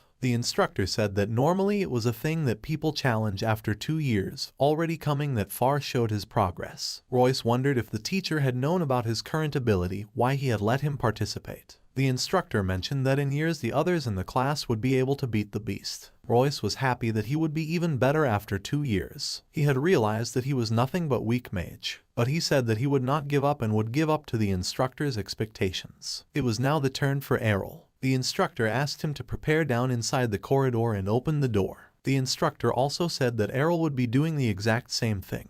But Errol was wondering if it was the same species as before. It was looking a lot bigger and darker. Suddenly a student of the instructor rushed to the place. She informed him that she had probably mixed up a high-ranking Minotaurus with the ones for the exam. She asked him to cancel the examination. But then she noticed that the beast approaching Errol was that one. She was scared. Errol had used his Fire Lance spell. There were 2 fires going out from his hand. The lady was shocked how he could use 2 lances at the same time. Instructor said that the lances had less power than eruption but were easier to hit targets with. Once the lance would hit the leg, the beast would be immobilized. But since it was a high-ranking monster, it anticipated the trajectory of the fire and evaded. Instructor said that they had set up a trap that should stop any sort of attack against the examinee, but he was afraid that the barrier would get damaged by the beast. The instructor said that he would stop it and ask Errol to come back. But Errol said that it should be fine for him. He was confident that he could defeat that. Birthday instructor said that it was going to evade any sort of magic he sent its way. The lady then noticed that the 2 fire lenses were fired from the above and hit the legs of the beast. The instructor could not believe if it was real or a coincidence. He asked if Errol used a pursuing effect. Errol said that he had aimed at its back. He had used the eruption since the beast had become stationary after the attack in the leg. The beast was finished off by the power. Even the most excellent students had trouble fighting the high-ranking Minotaurus. The instructor knew that his level was not that of a new student. He could not even believe how could Errol be classless. He was seeing a mage or higher class in him. The instruction that congratulated him for passing the exam. Kaido was describing the events to the girls. Hyufa asked why he was bragging about it. He said that pupils were always happy about his master's success. Colette noticed that Errol was still thinking about something. She asked if something was wrong. He said that the promotion exam was an exception. Normally they happen once a year at the end of the term. Hyufa said that if the professor gave their consent it was possible to do it before time. Errol said that the professor was the one who brought it up at that time. Barhaisi invite by difficult with other academies. Hyufa asked if he was planning to take that exam at the Academy of Blue too. She was screaming. He said that he was planning for all the academies, not just the Blue. Kaido and Colette were so happy that they were jumping. But Hyufa seemed to be shocked. She said that he was so irrational and if he did anything normal in the future she would not believe it. Errol informed the instructor of the Blue Academy about his wish to appear for the promotion exam. But she rejected it by saying that a proportion exam happened once a year. But he was insisting that if the professor gave their consent it could be possible. But she said that it was only for really excellent students. He asked the teacher to have a look at his blue magic, but she said that she would consider it after a few more classes. Errol was disappointed by that time and said that it would be just a waste of time. He said that he wanted to move forward without spending too much time with classes. Those poor choice of words made the teacher very angry. She asked if he was calling her classes useless. He said that he had no intention to badmouth,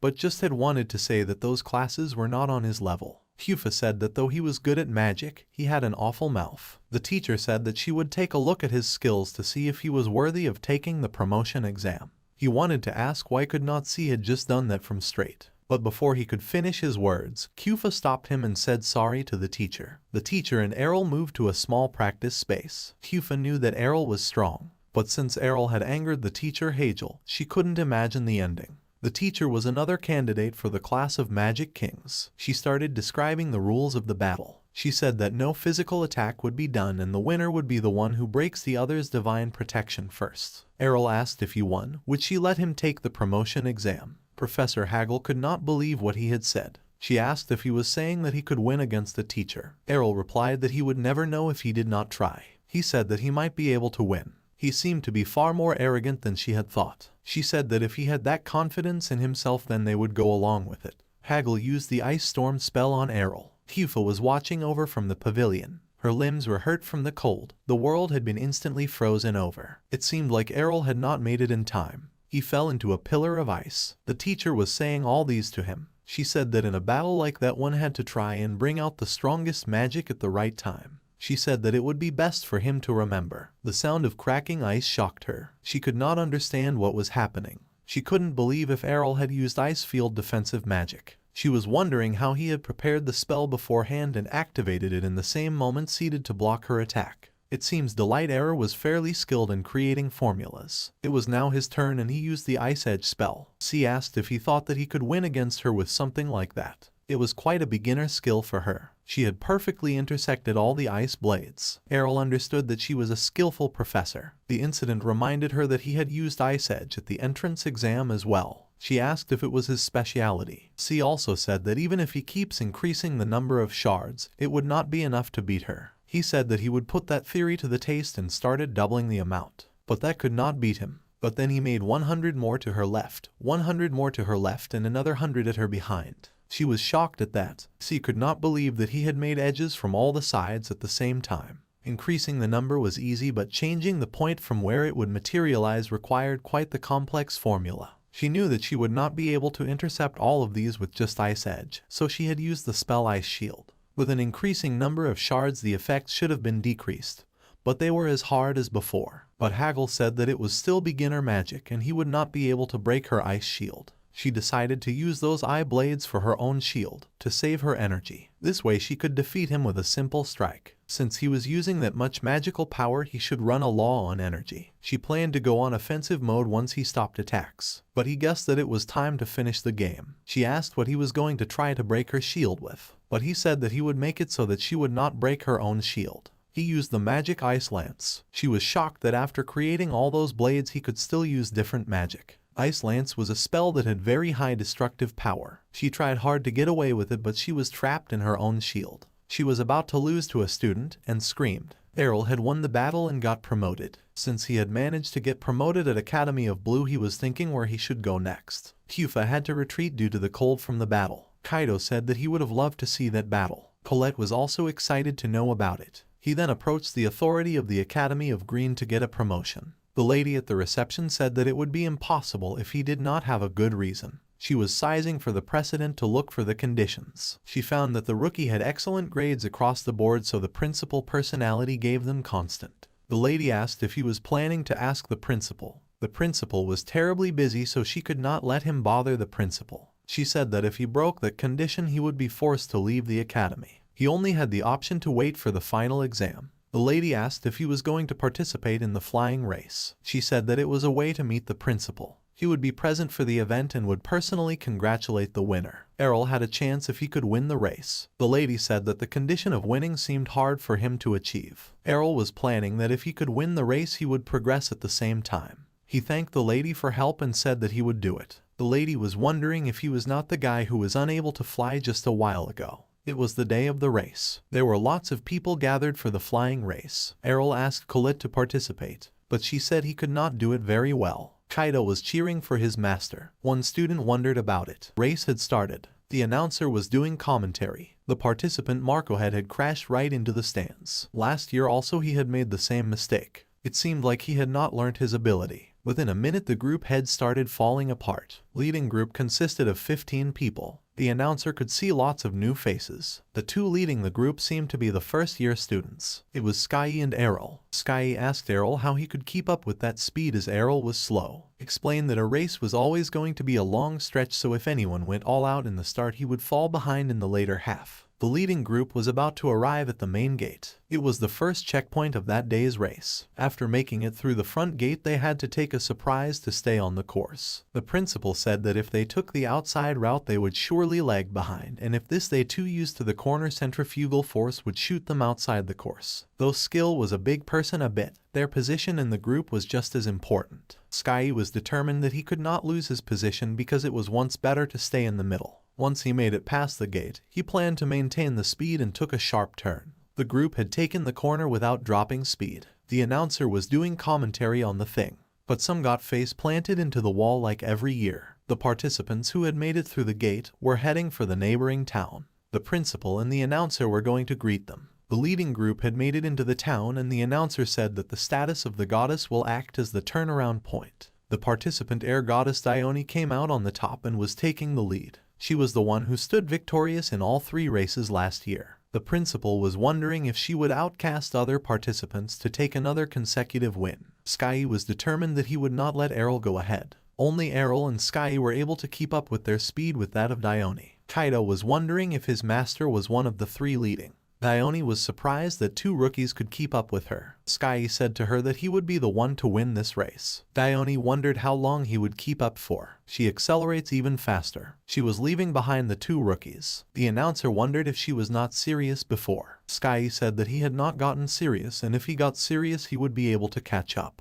He was crying that he could not lose, but he had been left behind. The announcer said that he deserves praise for having made it that far as a beginner. He expected that they could see him more in future races, but there was still one more, that was Errol. Seeing him she decided to speed even more, but Errol had been doing his flight magic for barely 2 months. He could not accelerate anymore. At that rate he would not be able to keep up with her. He guessed that it was the time for his last resort. The announcer also could not understand what just happened. Errol had suddenly accelerated his speed. It felt like they had seen some movement right before his acceleration. The principal said that he was kicking. He had created a cloud of air and used that as a stripping stone. He had been accelerating constantly by kicking off that cloud. The announcer did not know if kicking the air was even possible. Principal was also shocked. They concluded that the next turn that Ariel had must be near limitless. The principal said that he thought such a skill belongs only to the swordsmen of highest ranks. Ariel was wondering if the principal had got the rough idea. It was actually a heavenly swordsman's soaring skill. Now they had arrived at the final stretch and the academy was finally in sight.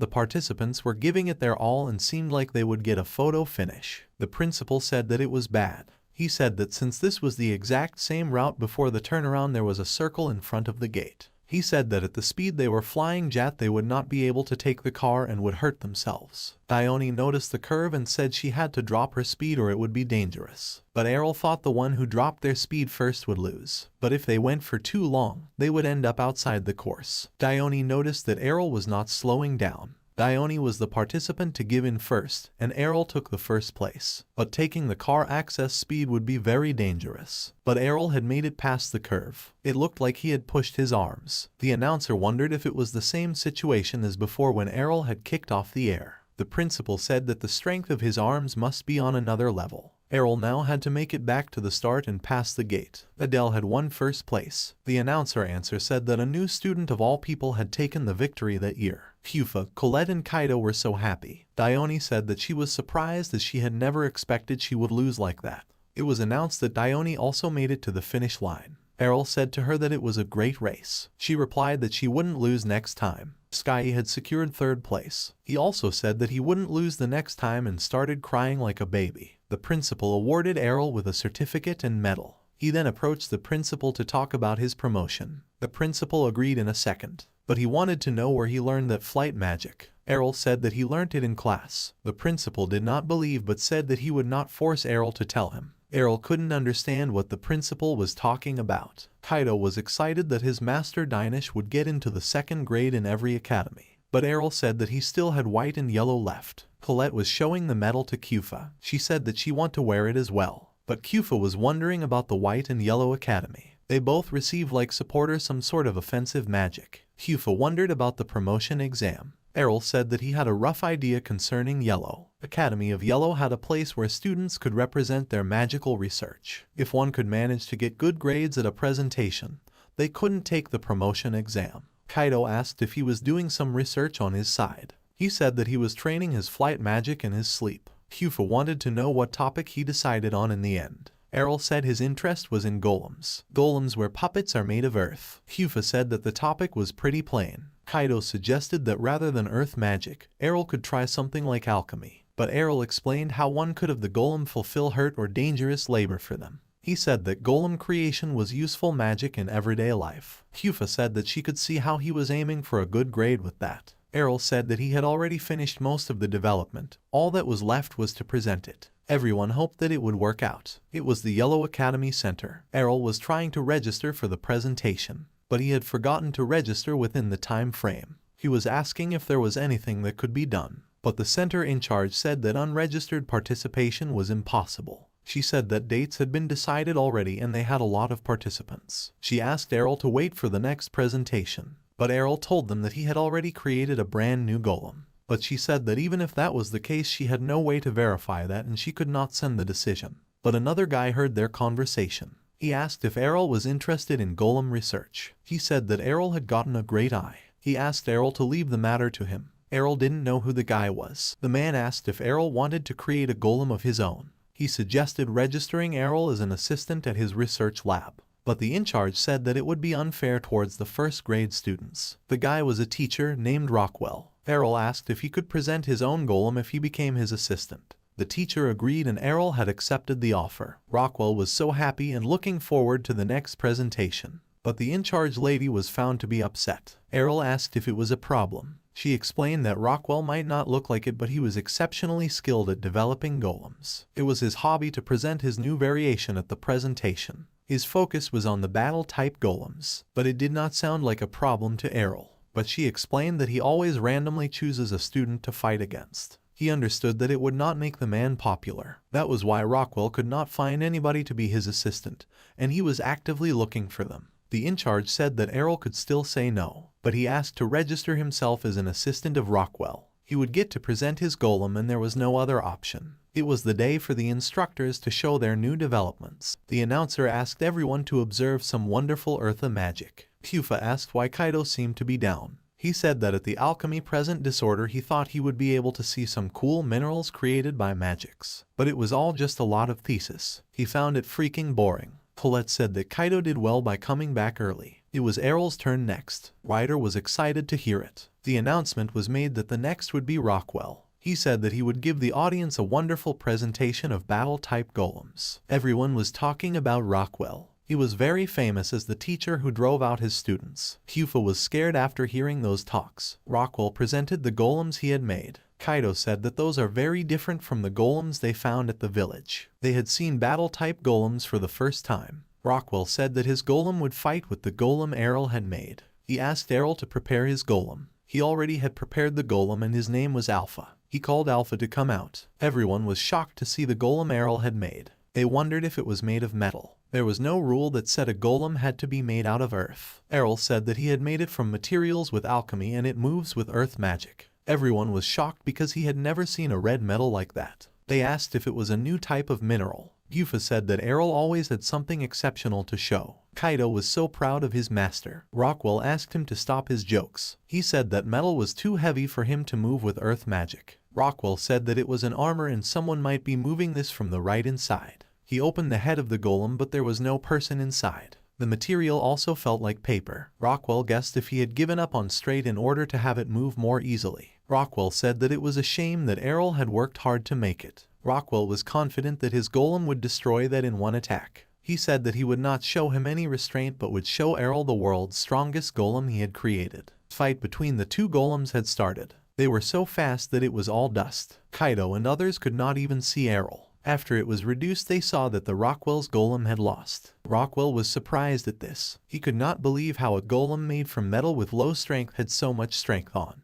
Rockwell became serious and asked the golem to repair the damaged parts and to solidify the individual bodies. After that, he asked to start the fight again. One of the strengths of Rockwell was his great magic pool. He had no problem moving all those individual golems. He said that the golem of Errol could not be able to intercept all his golems with just 2 hands. He asked everyone to observe the strength of the world's strongest golem user. Since Rockwell started to fight with numbers, Errol thought that it might be more convenient to use weapons. The golem opened out some swords. Kaido was so excited to watch that. Rockwell said that a golem with a sword might look strong but it would not work. He said that a golem could only move according to the skill of the user and it was just a puppet. Precise movement would be impossible unless the user was skilled with swords and talented. In a blink of an eye the golems of Rockwell were destroyed. Kaido said that he did not know what had happened. It was an amazing show. Rockwell was so surprised at this. He asked Errol what he did. Errol said that he had sliced up Rockwell's golems. Rockwell asked how it was possible with only one movement. Errol wondered that he did not even see it. Rockwell said that a golem should not be able to use precise movement like sword skills, but Errol confirmed that with metal it was possible to achieve. In general, a golem was a puppet of earth. It would turn back to the ground if the user ran out of magic, but an armor out of metal could keep its form even without magic, so the user did not have to use magic to keep the golem in shape. So the user could focus all the power in mobility. Errol explained the mechanics of his golem.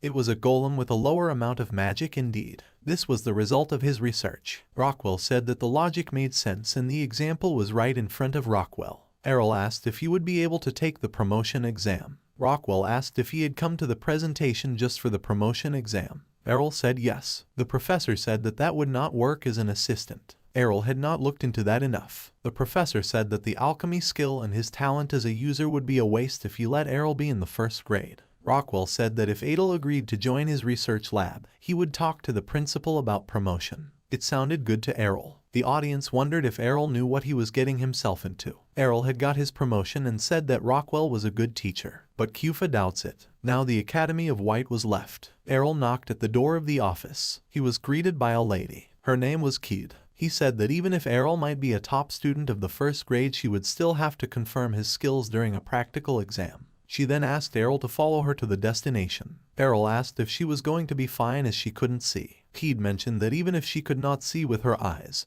she could sense the magic power in her surroundings and could orient herself. She said that she could perceive more than the bare eyes could see. She could even see the magical power of people. She was shocked that several types of magical power were coexisting in his body and could not see the bottom of his magic power. but the current situation was stable and there were no reactions towards each other. They had kept a balance without exploding. Errol asked if she was okay. They had arrived near a cave. She said that the examination would take place underground near the Academy of White. There was a grave that harbors the deceived royal family of an emperor that had been brought to ruin a long time ago. Since magic power has been gathering there for centuries, it had turned into a dungeon crawling with the undead. Errol noticed some light there, but Keed asked him to be careful. She said that the undead would attempt to erase the source of light. She said that they would not impress them any further. It felt as if they had disappeared one after another. Errol was moving so fast that she had to ask him to stop for a moment. He was using a holy ray to attack the undead. He asked if they were still far from the location, but Keed said that his duty was to defeat the Undercrowley and he had passed already. Since he might have used his magic power, she said that she would protect him on the way back. But he said that he had barely used 10%.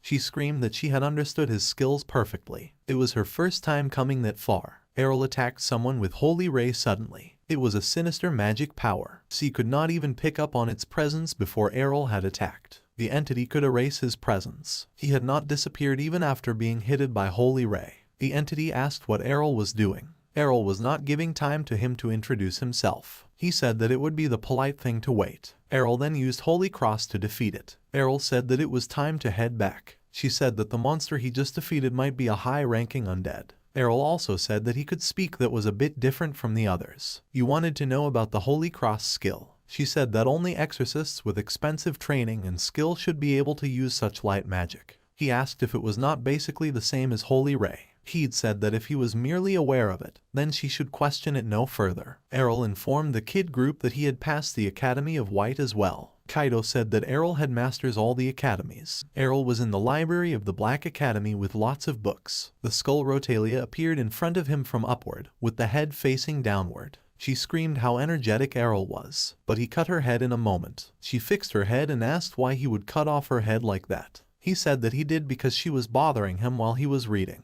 Errol then asked her about a thing in the book. She then showed him a room in the back of the reading room. The door was quite sturdy, yet nothing was there inside. He asked what the room was for. She said that it was a place to practice all the magic that had been explained in the books. She said that the other academies could practice outside, but with their black magic they would put the other students at risk. Errol said that he would try out a grimoire. He was searching for some book. He found a book with the title, Magic to Turn Humans into Slightly Beasts. Then he found a book with no title and no author. It was weird. When he flipped through the book, he felt basic power flowing out of the book. He wanted to know where it went. He said that this was some high-level magical power. A human-like creature with big ears said that Errol had done a great job. He said that he had managed to make it out because of Errol. Errol didn't know who it was. He looked like a human, but his presence was telling Errol otherwise. Errol asked if he was a demon, and it said that it was a great guess. The creature said that he had got sealed away for such a long time and nobody ever picked up books from that shady place. Decoration considered Errol to be his lifesaver. He said that if there was anything Errol would want, he would try to make that happen.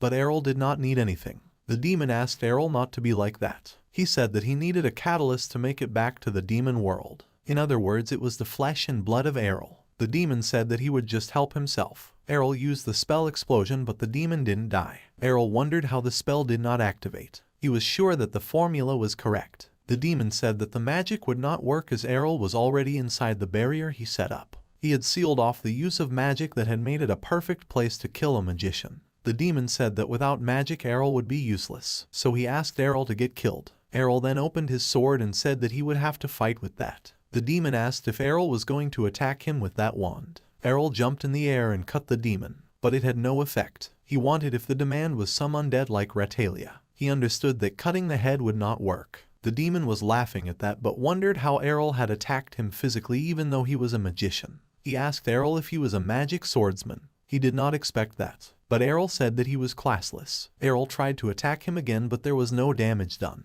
That demon said that Errol was wasting his time. He asked Errol to rest. It seemed like the demon had a special kind of composition. He had attacked the demon again. The demon had no chance to fight back. He was not dying, but that thing was using all his magical power. The demon was not suffering any wounds, but he was shrinking.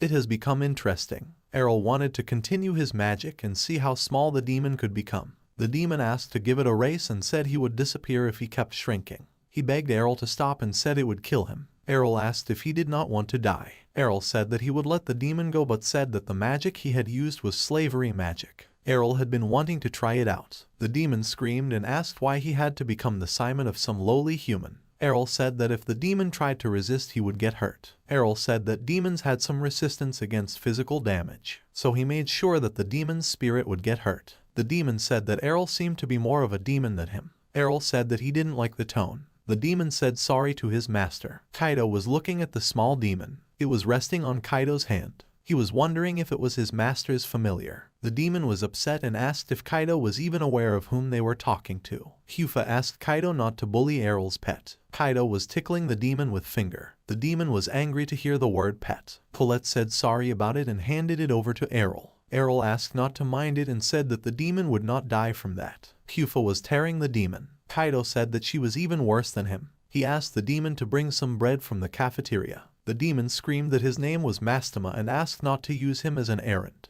But when he noticed Errol, he left to follow the order. The demon asked Errol to wait and said that he would be free soon. He had thought of killing Errol while he was sleeping, but Errol was awake all night. The demon could not understand what the heck Errol was.